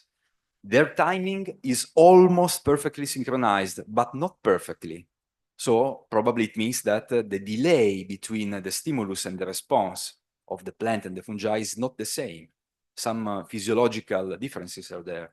And also, if we plot the histogram of the peaks, we see, for example, that the plant consumes more energy. So the peaks have a higher amplitude and the distribution is much broader. While the Ganoderma, which by the way has a multimodal distribution, is more energy efficient, so has lower amplitudes in his own oscillations. It's also important to say that they are much slower than us. So their typical phenomena occur in hundreds of times the same time that we require for the spectra that Bruno showed you before. Another interesting thing, this is something that I really would like to explain in a physical way, maybe with your help. When the people is asked to emit a sort of love-like feeling for all the beings, exactly when the blue arrow is centered there, after a few seconds, both the plant and the fungus show some change in their oscillations. It means that they are aware of this. But yet, what is the communication channel? How can they be aware of this? How can they somehow transduce this meditation? Another thing is anger. This is even more clear. At a certain point during the experiments, the person became angry, visibly, with the loud voice. And you see that there is a response, which by the way is also repeatable, both the plant and the fungi. Each one has a different response. So in one case, it looks like a Gaussian. In the other case, it looks like an Heaviside function, but repeatable and clear, sharp. Another experiment we did, it was using a nebulizer. So inside the nebulizer, instead of water, we put an essence of incense. Incense is used to calm down, even in some probably Latin American cultures. It is associated to quietness, to sleep, to meditation.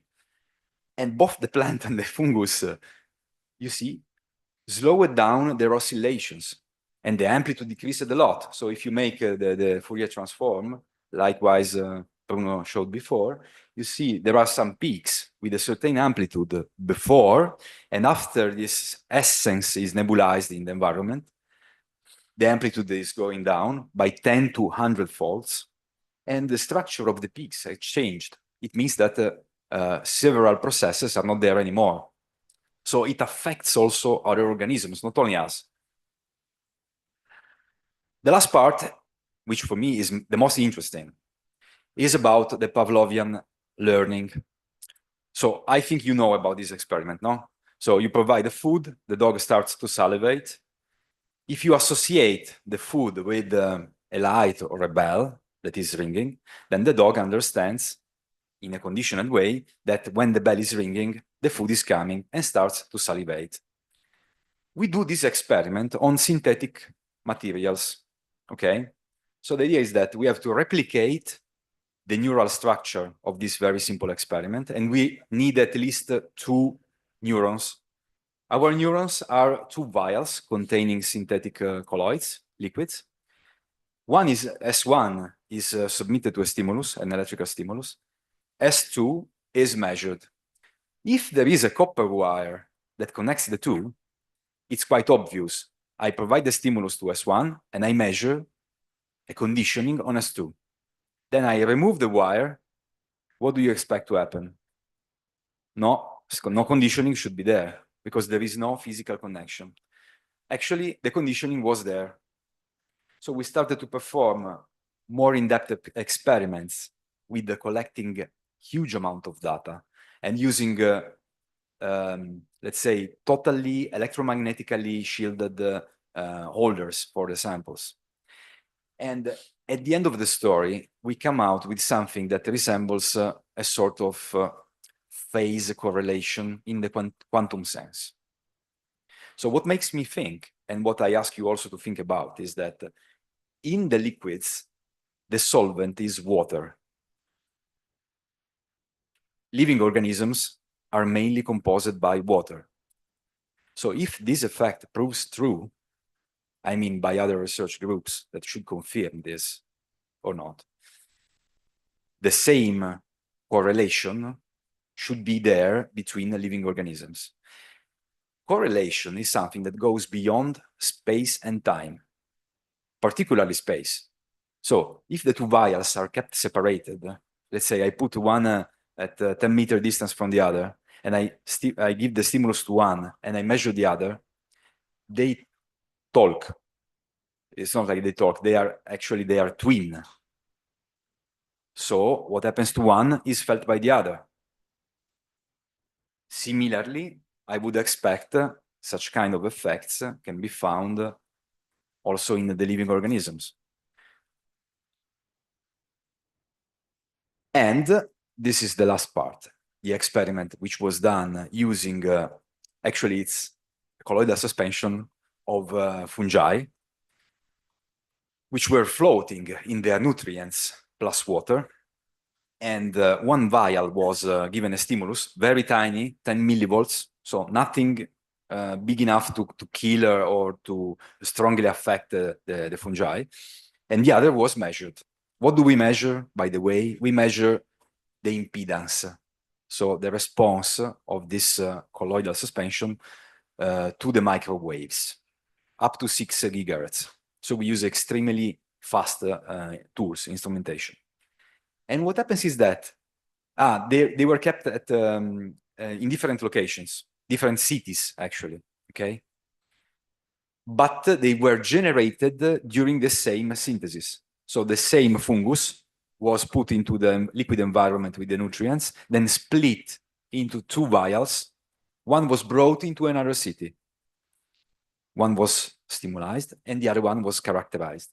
And there was always a visible difference with the statistical relevance between the 2 curves when the stimulus was given or the stimulus was false, like 0. So this is something that should be further explored. And with that, I conclude my presentation, leaving you some open questions. First of all, how far we can go with the immaterial intelligence, which is, I suppose, the paradigm that is applicable also to the mushrooms. Second, how can they perceive emotions? So that was not published, but the experiments are clear to me. There is some sort of transduction mechanism. And the last question, which is perhaps the most relevant, is there this kind of quantum correlation also between us, like living organisms? Thank you.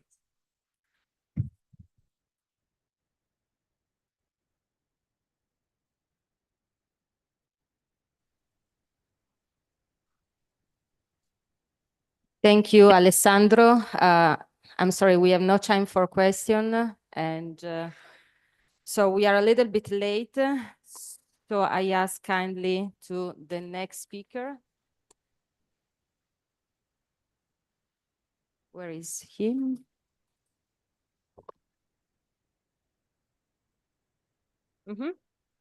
Please, we are waiting for you.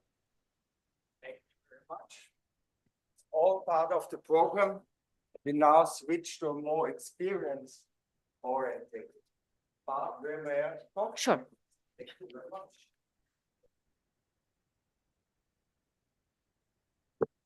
Now you have suffered already so many hours of fascinating presentations with a whole overload of information. What does that mean in the sense of psilocybin? That we have a hyperactivity in the default network mode, which is exactly the opposite of the basis of a psilocybin experience or a mystical experience. So for the first part, some of you will remember that we started similar in the last conference. I would invite you to experience these two essential parts of a mystical experience, what we know through neurology. The one is the download, the down-regulating of the default network mode, and the second one is the functional hyperconnectivity. So for this, that you experience that you're more connected than you're normally connected, I would like you to get up for a moment. See, this is what we have to do when we go into this different experience. We have to move. And the most easy thing for hyperconnection, because do you feel your feet now as you got up? Yes, suddenly you feel your feet, upper and lower body, and you connect this. Paul will know all about this. Thank you very much. By breathing in, raising your hands, and breathing out, and lowering your feet. Go a little bit into the knees. And breathe up and rise again. Up. Here you feel the focus in the middle that connects both body parts. And you feel that all the information you have heard is becoming less and less relevant. That's the starting of the psilocybin experience.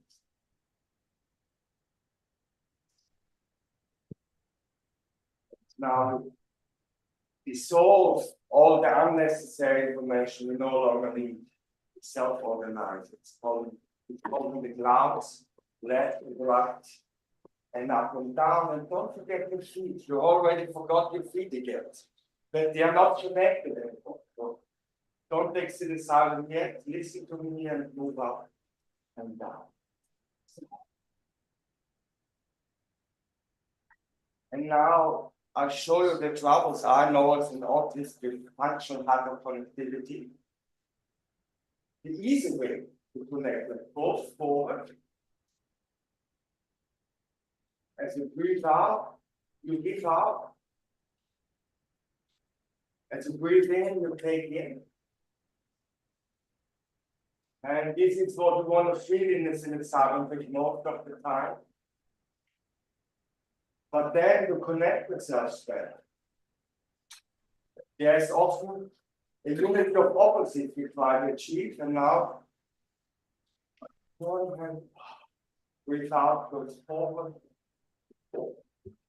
and one hand goes back. So this unity of opposite, the paradox, the sixth dimension of the mystical experience, one hand goes forward, one hand goes back. And this makes the symbolic part of a brain check out, and that we don't stay confused. We connect. And now you really move up, because the mouth allows you to release more. We talk about dying in a few seconds. And I want to give you the chance that you can experience as a great release instead of a great step. Not, I can't even say it's so catastrophic, but it's breathe out. Much. And now focus. You have three brains. One is in the heart for the emotion. One third eye.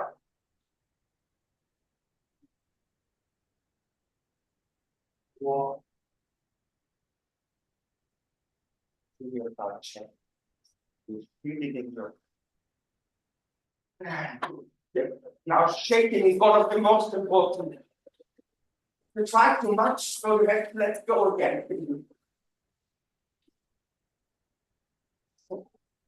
And do it now. Please start and enjoy the rest of the performance. Take your time. So this is what is happening. This letting go of your mind, of being in the abstract, disconnecting of the whole body. And Heavenly Prospects is the name. So I wanted to give you this slight experience of heaven right at the beginning, that we know what we're talking about. My name is Dr. Lucas Pavlik. I studied a wild mix of philosophy of science and anthropology and medicine. And I came to this topic because I had a near-death experience about 2016. And after this, I noticed the similarity to my first mushroom trip, 1993. So in this first trip, I was advised by Professor Manfred Kremser, who is an expert for indigenous rituals and later became the president of the Society for Parapsychology. And during this near-death experience, I realized, just as you're feeling now, maybe if you have been influenced also by what you have heard before, this feeling of overwhelming love and this feeling of overwhelming light, which connected both experiences. So I contacted Roland Griffiths, and he helped me restart my study of psilocybin and mystical experiences. And as I'm a cyberneticist who does what he says while he's doing it, that means controlling communication of the organism. I also make all my presentations in that manner, and I will have more slides than we can get through. And this is on purpose as well, because that's the most important difference.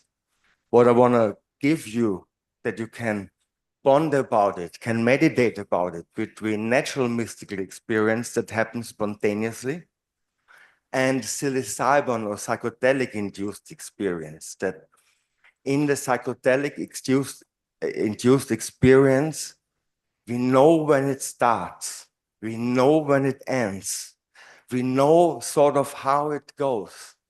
But in the spontaneous, natural mystical experience, we don't know when it happens, like a near-death experience. And yes.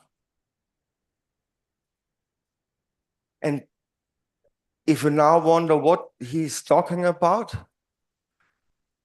if you understand that you don't understand, then you understand what I'm talking about, ineffability. The knowing physically and mentally that you don't know what is going on right now, and the knowing that what is happening right now is beyond words. It's not structured in a narrative that a default network mode would do. And Albert Einstein was one of those who really put it best when he said the most beautiful thing we can experience is the mystical. It is this basic feeling that stands at the cradle of true art. And he who does not know it can no longer wonder, can no longer marvel, is so to speak dead.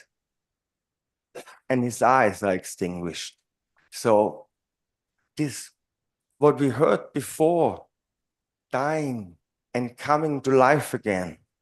This is the essence of a mystical experience where everything happens at once. And if I can take you a step from, okay, now we have relaxed, to the Albert Einstein mode, you know, where the default network mode is realizing there's more going on than I can understand. There's more going on than I can control. Then you have a higher understanding of the mystical experience because you're no longer waiting for something happy to happen and think, oh, something bad is happening, then it's a problem. But whatever happens, you can integrate it because you feel part of a larger process. And in between, I also invite you, then you remember the definition of the word mysticism. You can always close your eyes and close your mouth because this physical expression of ineffability is the closing of the mouth, of the eyes, what you cannot grasp. 5 minutes. You got 5 minutes. Yes, and you see exactly what I told you. And this is how you feel in a spontaneous mystical experience. And this is the big chance that whenever everyone who goes out and says, no, that was not how it should be. That's not a proper lecture. Everyone who thinks that can go home with the thought that this is where you can help most of the people in the world who have a spontaneous mystical experience, have, for example, a near-death experience or after-death communication, and they try to make sense of it. You can help them by relating to what you've heard and by talking what you haven't understood. Well, what you haven't understood is always the beginning of a new understanding. So when we see the neurological perspective of what I'm talking now, you see the hyperconnectivity in the psilocybin. And this is called a very similar state in near-death experiences, terminal lucidity, when the whole brain reconnects again. We have a very similar process. And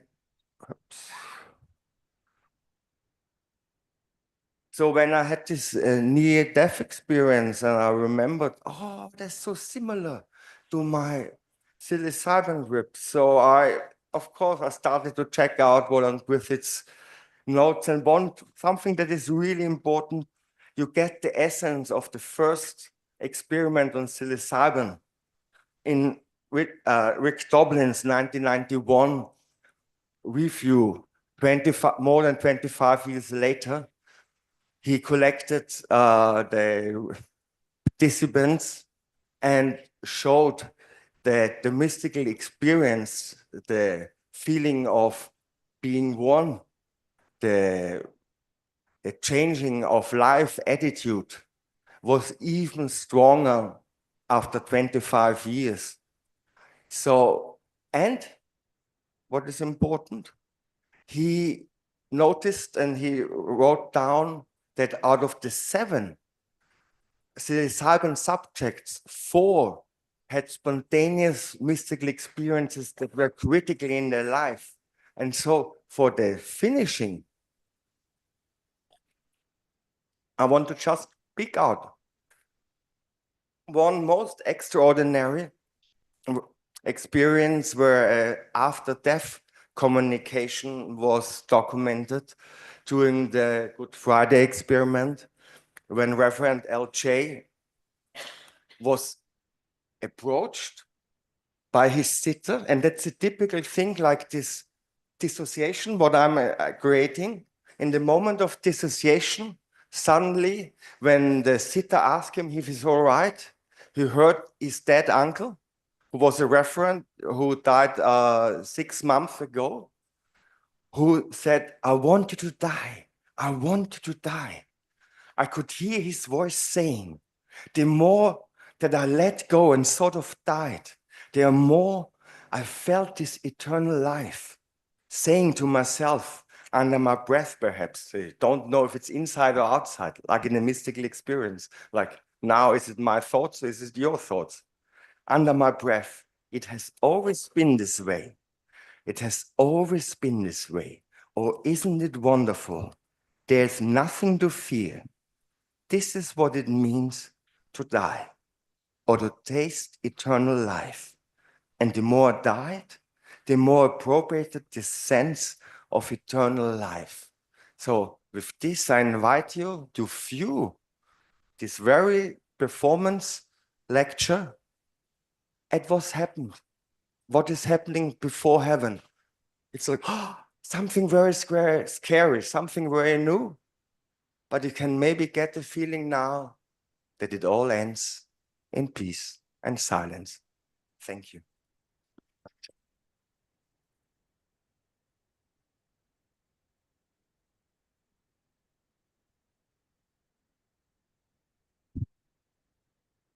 We will not have the time for any question. Discussion can continue after. We need to move to the talks that we're supposed to receive online.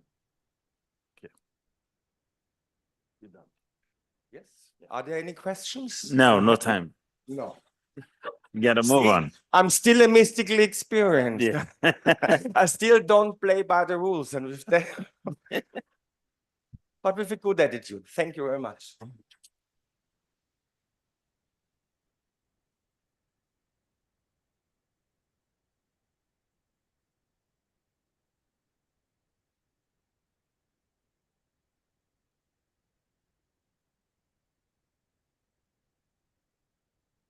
The next person is Eva Cole.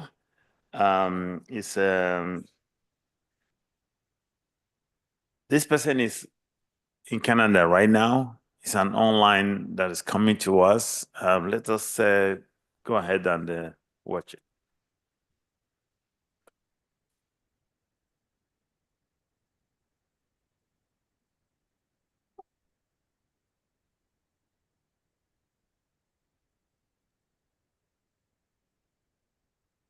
Okay, hi there. Can you hear me?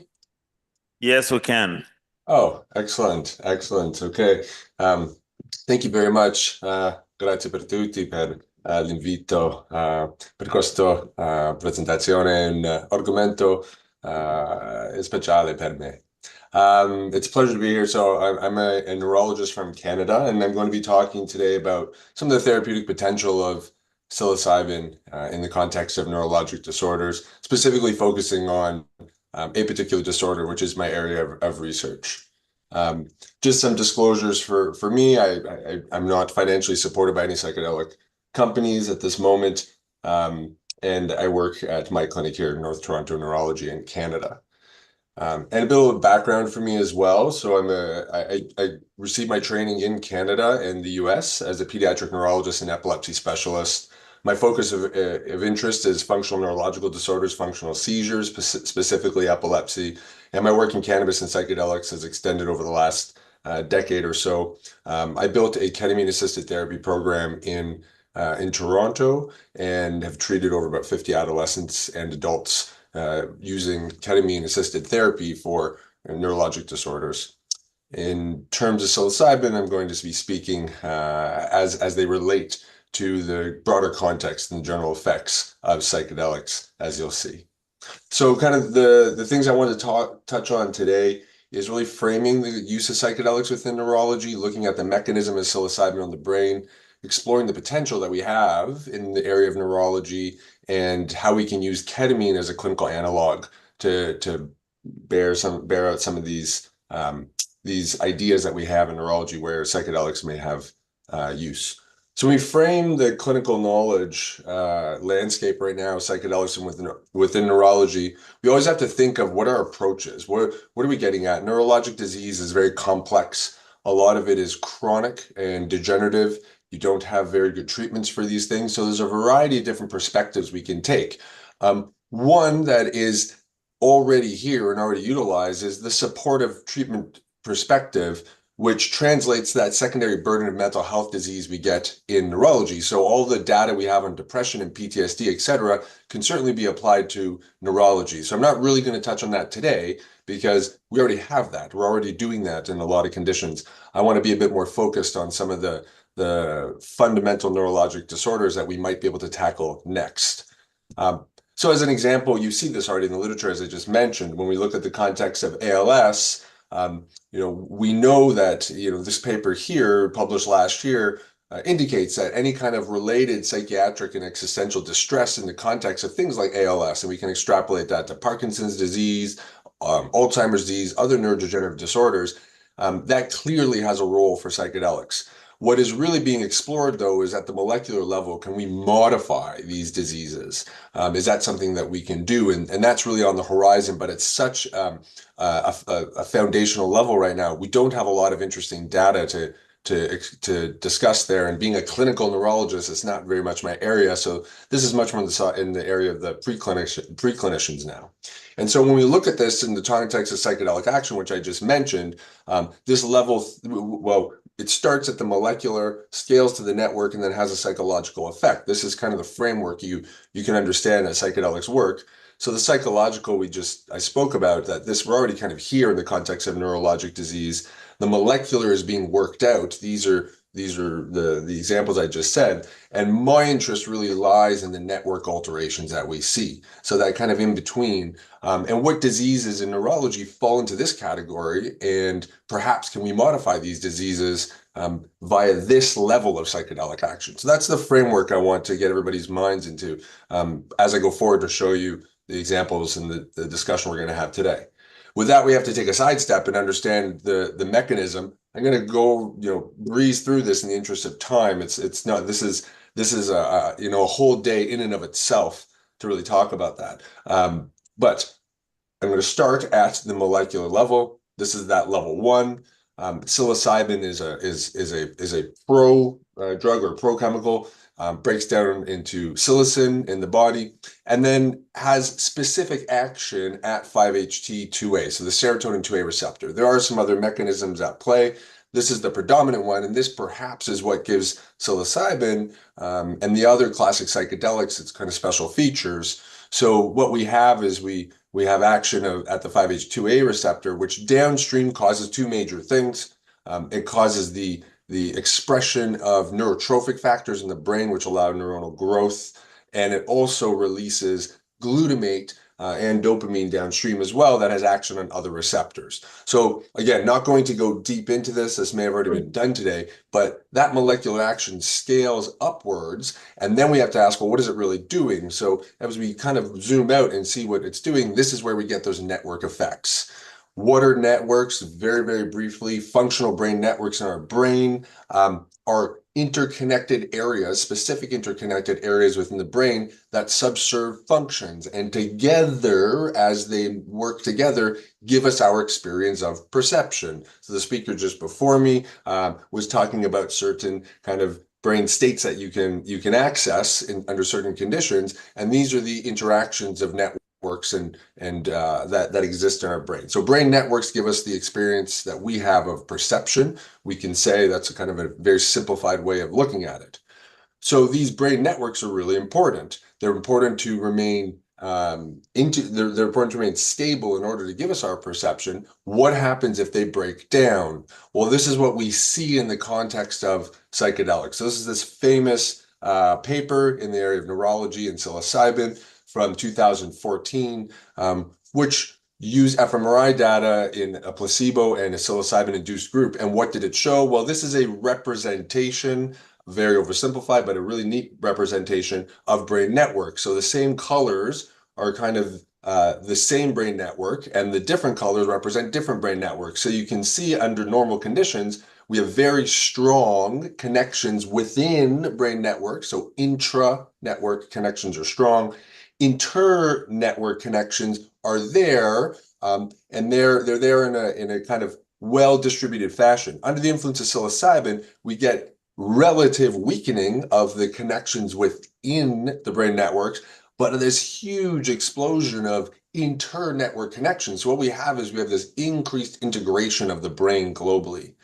We see this now 10 years later in a really recent study that was published, the same kind of idea using a different type of functional imaging approach. We're seeing this increased global integration within the brain by desynchronizing networks, or in a sense, having these networks become more interconnected with each other. So largely what we can say, again, in quite an oversimplified manner, is what we're seeing through decades of research is this ability for the brain to become more interconnected under the influence of psychedelics, which translates to more randomness. More randomness means we can switch between brain states more flexibly.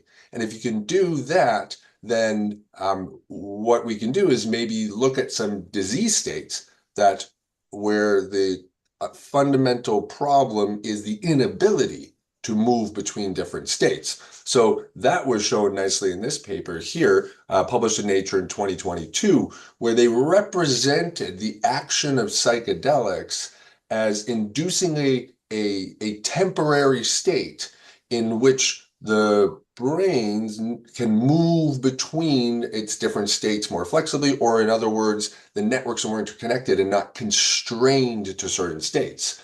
So another way to look at that is, here's this landscape with these really deep wells, high peaks, really difficult to walk through this, if you can imagine. But under the influence of psilocybin, that kind of flattens out.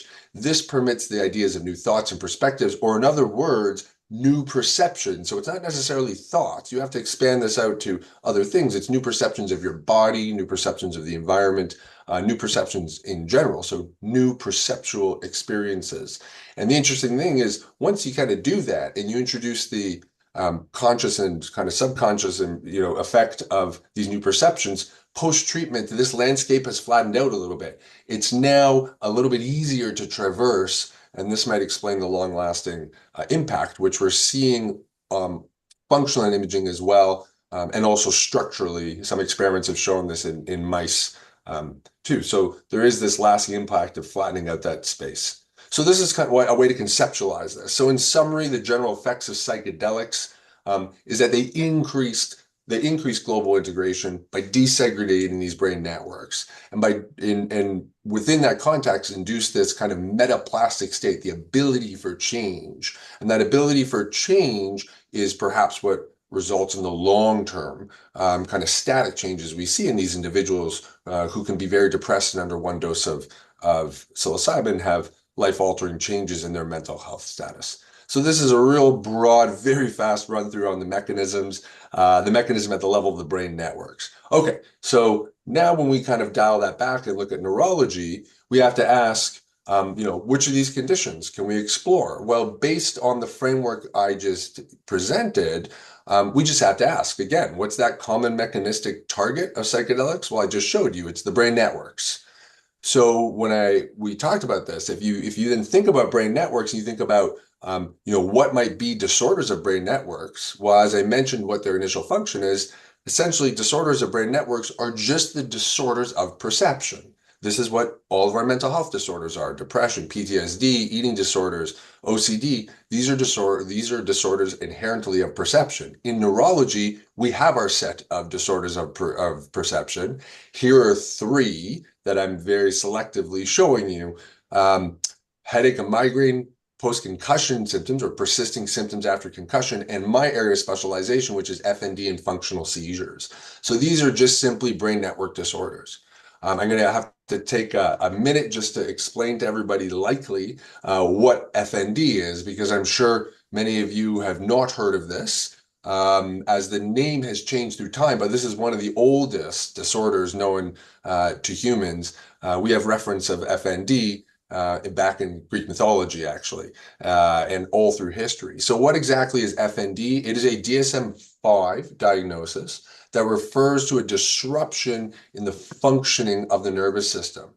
Okay, so this is you can imagine this is a disorder of the software in our system, not necessarily the hardware. So it's not a structural phenomenon, it's a functional phenomenon. And in the past, we would have known this as conversion disorder. This is what Freud coined this, thinking that internal kind of stress or strife through life or psychological distress converted into physical symptoms. So these are individuals that we see, for example, here, a whole host of functional disorders. These are things like chronic pain. In gynecology, we get this as chronic pelvic pain. Fibromyalgia is also a disorder of perception and perceiving the body. So there are a whole host of functional disorders all throughout different areas of medicine. Within neurology, we have FND. So these are patients that present with neurological phenomenon that don't have a structural basis or our current conventional tests can't really find a reason for that. And that's because they're not conventionally structural in origin. They're more of a functional change. The most common condition is functional seizures. So these are different from epileptic seizures. First off, I'm going to just demonstrate to you how much of an issue this is. So in neurology, believe it or not, it's the second most common reason for me to see a patient. Again, we don't really talk about this because this is really a re-emerging field. And the prognosis is not good for these individuals because we really don't have good treatments, and it costs a lot of money per year, not only in the US, but throughout the world for FND. Functional seizures are very particular to females, about 80%, and a lot have a trauma history. So this is a video here where I'm going to show you two seizures. So here's an individual having a seizure. Now, differentiating between functional seizures and epileptic seizures can be a real challenge. And this is the challenge of a trained epileptologist, because epileptic seizures are due to abnormal electrical activity in the brain, whereas functional seizures are a disorder of perception and therefore are due to the abnormal functioning. Oh, sorry, the abnormal functioning of the brain. So the first seizure you saw is an epileptic seizure. Here we have a functional seizure. So this is not due to electrical phenomena in the brain. That is due to a dysfunction of the brain. And if I put an EEG on that person, it's going to be normal. So you can see that probably, you wouldn't be able to tell the difference there. So it's a real challenge. When we look at the etiology or the context of functional seizures, it has to do with aberrations in these areas of the brain or these neuropsychological constructs, like how we process emotions, or the idea that we have a body that we have control over, interoceptive signals coming in. So there's these key hallmarks that become aberrant in the context of functional seizures, which map very nicely onto our brain networks. And so we know that functional seizures arise out of abnormal brain networks. This is shown in really kind of interesting studies. Here's one that tracked two different groups, people who had physical abuse in childhood and also had FND, and we saw, compared to others who did not have FND, that the experience of abuse actually resulted in more connections between areas that shouldn't be connected, like emotions and movement. So this is where us? Can you hear us? You got 3 minutes. You got 3 minutes. Perfect. Thank you. That will be perfect. So we can see that this is an underlying fundamental issue. So people have thought about using psychedelics in the context of FND. This has been published before. And this is where the last thing I'm going to show you is utilizing ketamine as a clinical analog of psilocybin in order to treat a brain network condition like this. So we don't have access to psilocybin easily. My colleague, who you're going to hear from next, has been able to do this. In Canada, ketamine is what we can access, and we know ketamine has very similar effects to psilocybin and can be used as a clinical surrogate. It also causes this increased global integration. Given that that's accessible, we can apply this, and this is what my group has done in this very refractory type of neurological condition, functional seizures. We utilize this in a patient. Here's her story. A very brief timeline. She had really bad functional seizures, essentially seizures for 5 years, every single day, multiple seizures, 2 to 3 per day. Nobody could really help her. After undergoing ketamine-assisted therapy, she was seizure-free for 9 days and continues to improve, and has about 1 seizure a week, going from 2 to 3 per day for 5 years, when no other treatments were utilized. And her scores also, here you can see here are seizures before and after, and her depression scores went down and her function went up. In the end, we have to look at these brain network disorders as a key target for the use of psychedelics. And psilocybin is one of those psychedelics that significantly modulates the appropriate brain networks in the context of a lot of these neurologic disorders. So our group also published a mechanism paper regarding this, looking at how a prototype disease like FND, which inherently has to do with abnormally connected brain networks, could be used as the neurologic disease to test the concept of this increased global integration in brain networks. So that's the key idea here, is that we really have to contextualize psilocybin within neurology and not the other way around. We can't just, paint broad strokes and presume some things about psychedelics. We have to know what we know in neurology and then insert psychedelics into that. So that's the major take-home point for today. Really here, that abnormal alteration of perceptions manifests as really complex neurologic conditions. Concussion, I mentioned, FND, et cetera. Disorders of perception correlate with brain network dysfunction, as I hope I've shown you. Psilocybin is essentially brain network medicine. This is what it does. It relaxes these networks and allows you to build them back up. So if we can use psilocybin to treat brain network disorders, then we can use that to treat disorders of perception. So the future direction is to really demonstrate the psilocybin effect, both from an imaging and clinical point of view, on a population with a representative brain network disorder. And I would argue that functional seizures is the place to go, and probably persisting symptoms after concussion as well. So thank you, everybody. It was a whirlwind. I tried to, introduce you to a concept here that would make sense. I hope it did, and very happy to answer any questions in the future. So thank you, Dr. Lewis, for this wonderful talk. And just a few words relating to him. His mission is to utilize his expertise in the field of neurology. And he did a great job also with the cannabis treatment and also with psilocybin, as you saw.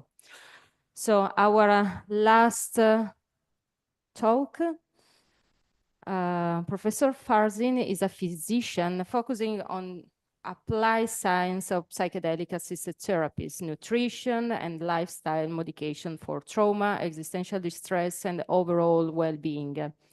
He is an attending physician in the Division of Palliative Care at the Jewish General Hospital in Montreal. Okay. Can we make the connection with him? He's not with us. We have. Hi, can you hear me? Yes, sure. Thank you. Great, thank you. I'm trying to share my screen here. Time. Give me time. Okay, 15 minutes. 15 minutes. 20. Please, you have 20 minutes. Okay, great. Not sure why the screen is not sharing. Okay, there is a final talk. So this is not the last one. It's not on the program, but there is a last talk. So please remain in the room after this talk. Can everyone see the slide or no? Yes, we can see them. No. Okay, now yes. Okay, great. Well, thank you for having me. It's a real pleasure. I'm actually in Los Angeles, so it's very early morning here. And I wish I was with you in Italy. I'll start by some disclosures. I've worked closely with two well-known organizations. One is MAPS. So I was part of the research team for MDMA-assisted therapy for PTSD. That is work that I continue to do. And I've worked very closely with TheraSil, and that is a Canadian nonprofit responsible for bringing legal access to psilocybin in Canada, and we'll talk more about that. I do have an investment in Beckley SciTech, and I'm currently starting my own company, private practice focused on mystical experiences. And I teach at McGill University. I'm here to talk today more about psilocybin and the use in palliative care. So as we probably know, palliative care is an approach to care. It's multidisciplinary, and it focuses on quality of life of patients and families dealing with a life-threatening illness. And in our quest to provide palliative care, we try to address pain, but also other problems that are more psychosocial and spiritual. And we have come a really long way in being able to address things like pain and other symptoms. But when it comes to more psychospiritual matters, we still need better tools in conventional practice. So palliative care was actually coined at McGill University, and the idea was to apply the concepts of hospice care, really taking the end of life approach, but applying it earlier in the course of the disease.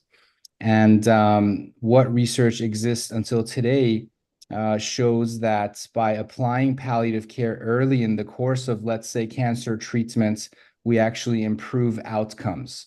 So despite the fact that the goal of palliative care isn't to extend life, it may end up doing so because of the necessary care that is lacking in the way things are conducted normally.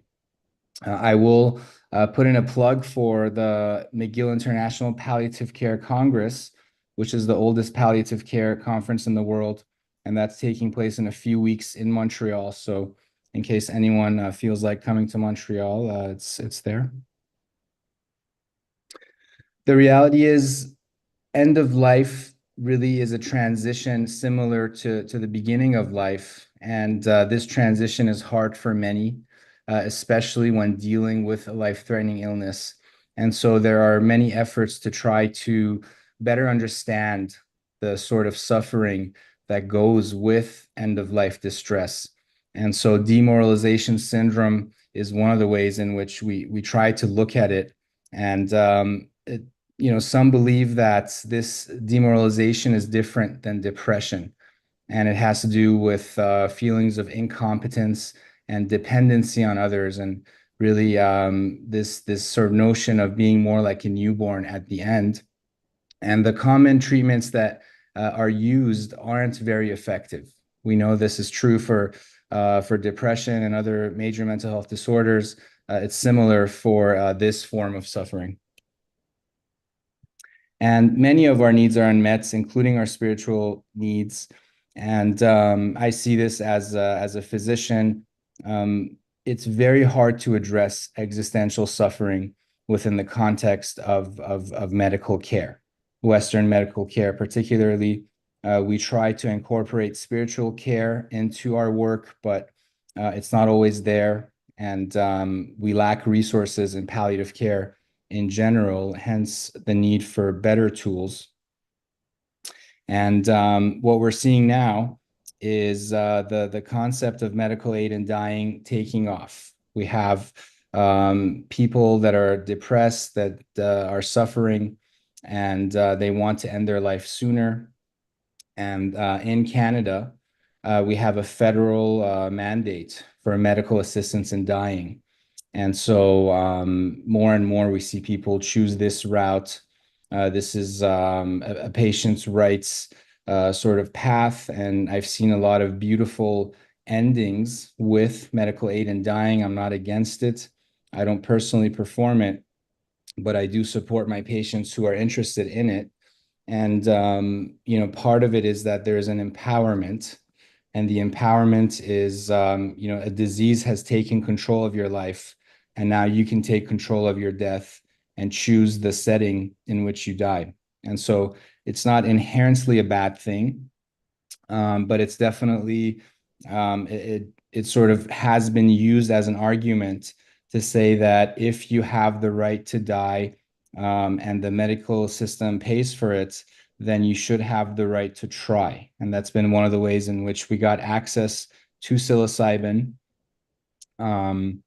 And the idea with using psilocybin and psychedelics is this aid in living and trying to increase the quality of life, give meaning And yeah, what we see right now in Quebec is that some of the highest rates of medical aid and dying in the world are taking place. And most of it is not due to pain, but it's more a different kind of suffering that I alluded to earlier.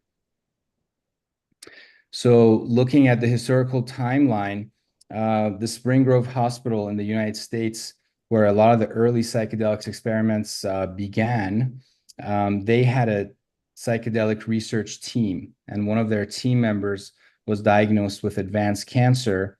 And from what I know, she's the first individual who received, in that case, LSD, and in the psychotherapeutic model had this profound experience with that existential distress.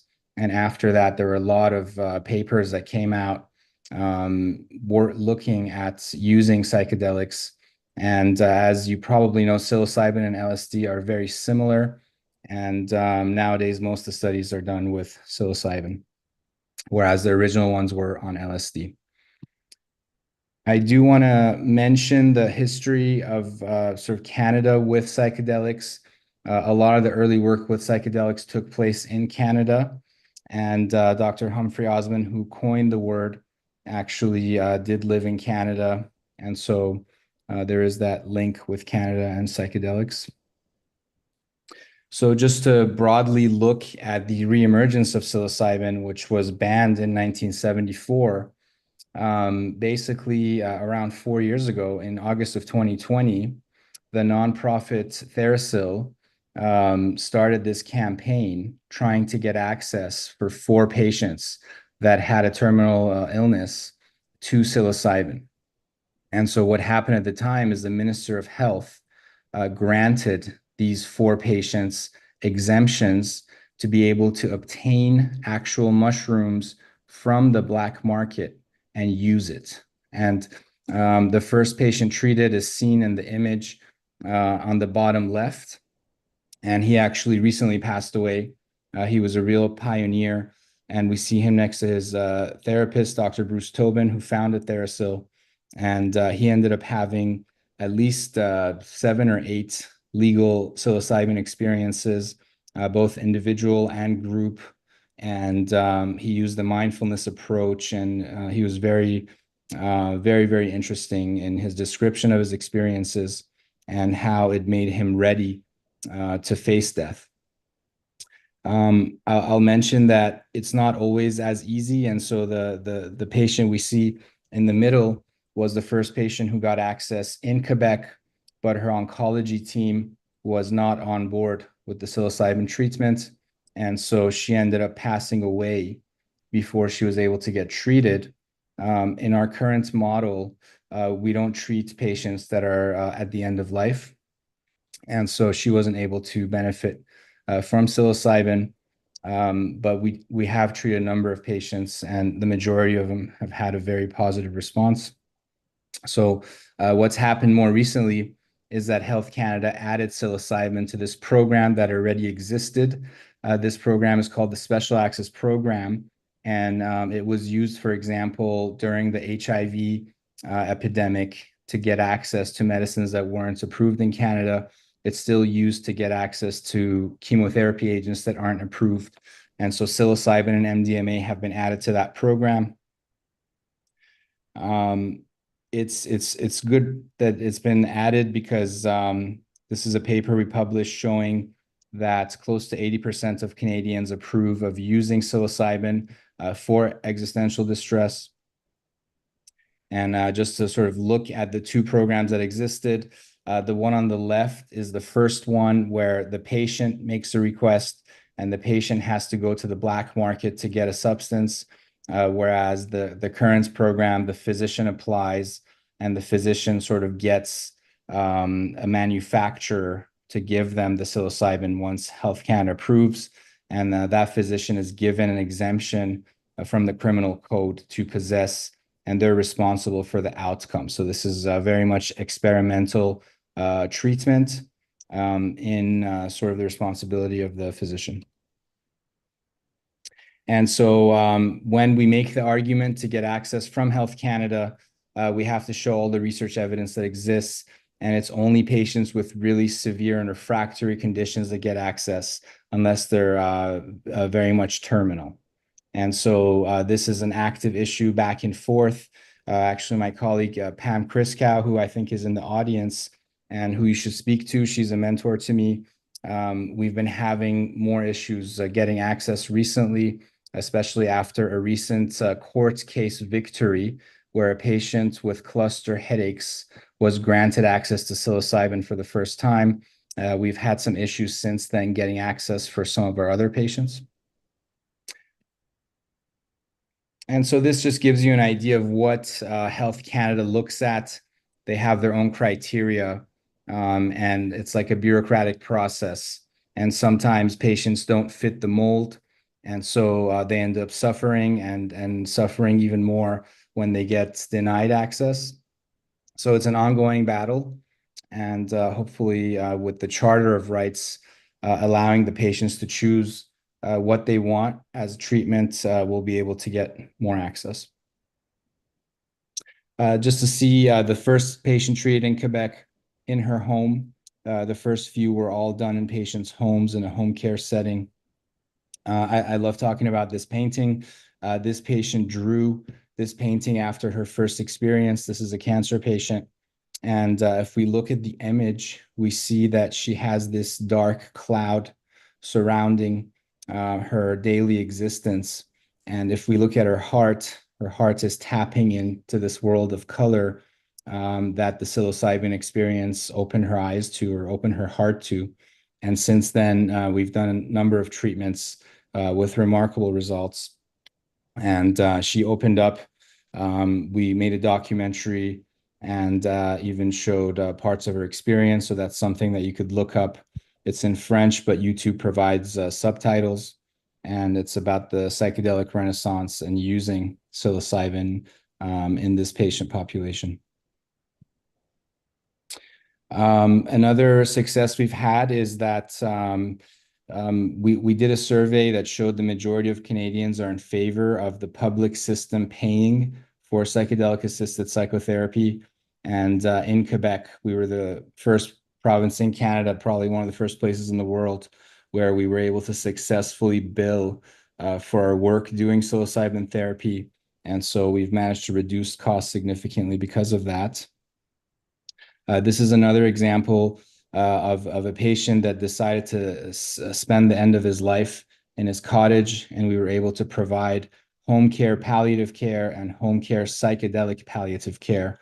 And it was a very interesting case. He ended up choosing medical aid and dying despite having a highly spiritual experience, and that was because of the pain and advanced head and neck cancer that really made his life miserable. What's beautiful about what we can do right now is that it's not in a clinical trial, so we can be very patient-centered. And this was definitely one of those cases of patient-centered care that wouldn't have been possible in your standard clinical trial setting. This was the first patient we treated with the special access, and you can see the vial of psilocybin. The more recent treatments come in capsules, which are easier to administer. And this is an article on that patient's mystical experience that is available for free online. Another way to expand access is group therapy. And so that is definitely one of the ways in which we can provide this sort of care to a larger group of people. And again, Pam Kriskow is in the audience. They have a group called Roots to Thrive, and they've done a lot of amazing work with much bigger groups. This is us doing therapy in our cancer wellness center at the hospital, and again, covered by the public system, which was a really nice breakthrough. So this is a patient of mine who got access through that Section 56 exemption. We treated him early on. He responded really well, and he's doing worse now, and his application just got denied. The reason it got denied is because he's not dying from his cancer. And so, he's someone who falls in the gray area where he's not your typical major depressive disorder person. but is more of like a cancer patient still suffering because of his cancer, but because he's not dying from his cancer, he won't get access. And so right now we're trying to figure out how we can convince Health Canada to grant him access. So what we've learned is the importance of whole person care, that mystical experiences don't eliminate the suffering, but they can still facilitate healing, and that this persistence of suffering doesn't reduce the significance of these experiences. The decision for medical aid in dying may not be altered despite a highly spiritual journey, and that patients with a significant history of trauma require a lot of support. In general, it's very complex and multifactorial, the response to these treatments. And, setting realistic expectations is a very important lesson. People come in with the notion that they're going to get cured instantly. And it's more about learning what work needs to be done and then doing that work, emphasizing the integration, which is where the work takes place, establishing community support systems, creating more options for group therapy, enhancing public and professional education, and moving with humility, gratitude, curiosity, and reverence. And in terms of the future directions, I'm personally really interested in music, technology, and nature, and how we could incorporate that into our treatments, and focusing on ketamine, as Dr. Lewis mentioned. Ketamine is a wonderful tool that is accessible on a global scale, and so we're using that more and more. I didn't mention much about the indigenous people, but promoting indigenous inclusion, reciprocity, and equity is important. The framework we use is an indigenous wisdom-based framework. And again, the group in Vancouver with Dr. Priskow, they do amazing work with the indigenous in their ceremonies. It is important to keep the underground in mind and find fair ways to integrate them back in, and being mindful of the diagnostically excluded. A lot of research studies exclude people with certain conditions. And lastly, to be inclusive of caregivers and loved ones. Thank you very much. I don't know if we have time for questions. Thank you so much, Dr. Farzin. Thank you. And now, last but not least, Theo Jubilei, who is the founder and the project coordinator of a Psychedelic Care Initiative. That is a European citizen initiative for the therapeutic use of psychedelics. Theo? Yes, can you hear me well? Yes. Perfect. Thank you. I don't have slides, so no worries. All right. Can I go? Yes. Great. Thank you. So No thank you slide. for, yep. Okay. So thank you for having me. And I would like to start with a question is about how can we make Europe integrate and implement all the knowledge that is being gathered and shared by experts here, like this conference and all the conferences that are taking place. So how can we create the bridge between scientists, experts, and policymakers?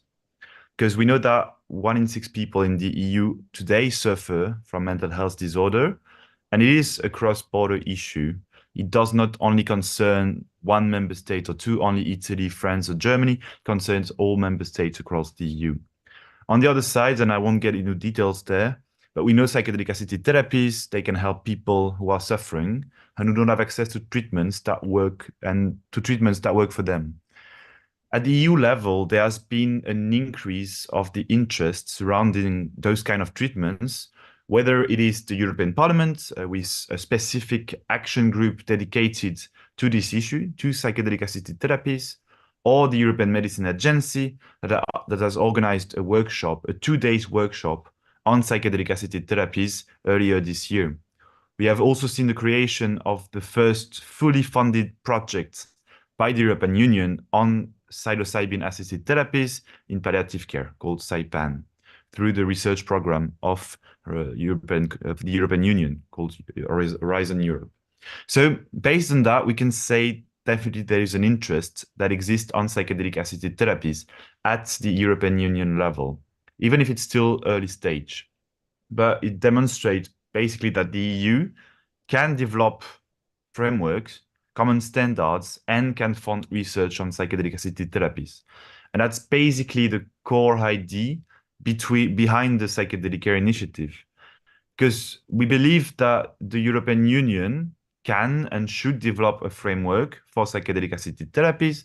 And we, as European citizens behind this initiative, well, we basically want to push a bit the European Commission to propose some legal acts to take action. So we got a great tool for that, which has been presented, which is the European Citizen Initiative. Basically, in a few words, as citizens, you got 1 year to collect 1 million signatures across all the EU. And if you get those signatures, then the European Commission is legally obliged to answer the initiative and state what actions it might take. So our European Citizen Initiative, so Psychedelic Care, that will be launched in January 2025, serves basically two main purposes. One, as I said, is to address the lack of regulatory framework and incentives in the EU for member states to collaborate specifically on psychedelic assisted therapies.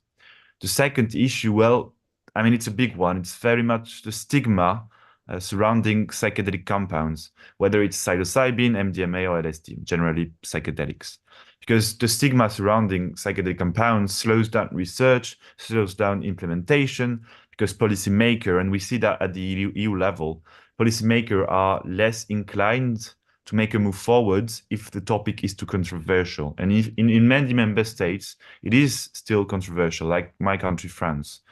And that's something we can try to address through the campaign that we are preparing with the European Citizen Initiative, basically by federating organizations, citizens, experts, psychiatrists, researchers, and the public service, the general public also, with artists, comedians, influencers that share the same objectives. When you campaign in the media, in the street, at festivals, well, then you can maximize the reach of your message, sharing information and raising awareness among the public that doesn't really know about psychedelic assisted therapies yet. And that makes that, as I said, that which slows down the process of implementation of new policies. So that's the aim, the two objectives. One, regulatory framework in the EU to boost EU-funded research, to have common standards, and on the other side, to reduce stigma within the general public. So we have developed partnerships throughout all the European Union. We have citizens across 17 EU member states at this day preparing the campaign in their country, and we are continuously growing since 2 years. So together, I mean, all the, psychiatrists, mental health organization, European democracy, on the right to science, to enjoy the benefits of science, coming all together to use the tool that the EU gives us as citizens to help the people that need it now, that need new treatments. And that's what we're trying to do with the Psychedelic Care Initiative. And everybody can get involved, basically. It's very democratic, and it's quite a great experience with great people. So thank you all. Okay, thank you, Theo, for what you are doing. And so I know we are a little bit late, and we have no time for question, but all of our speakers are available for any question that you have for them.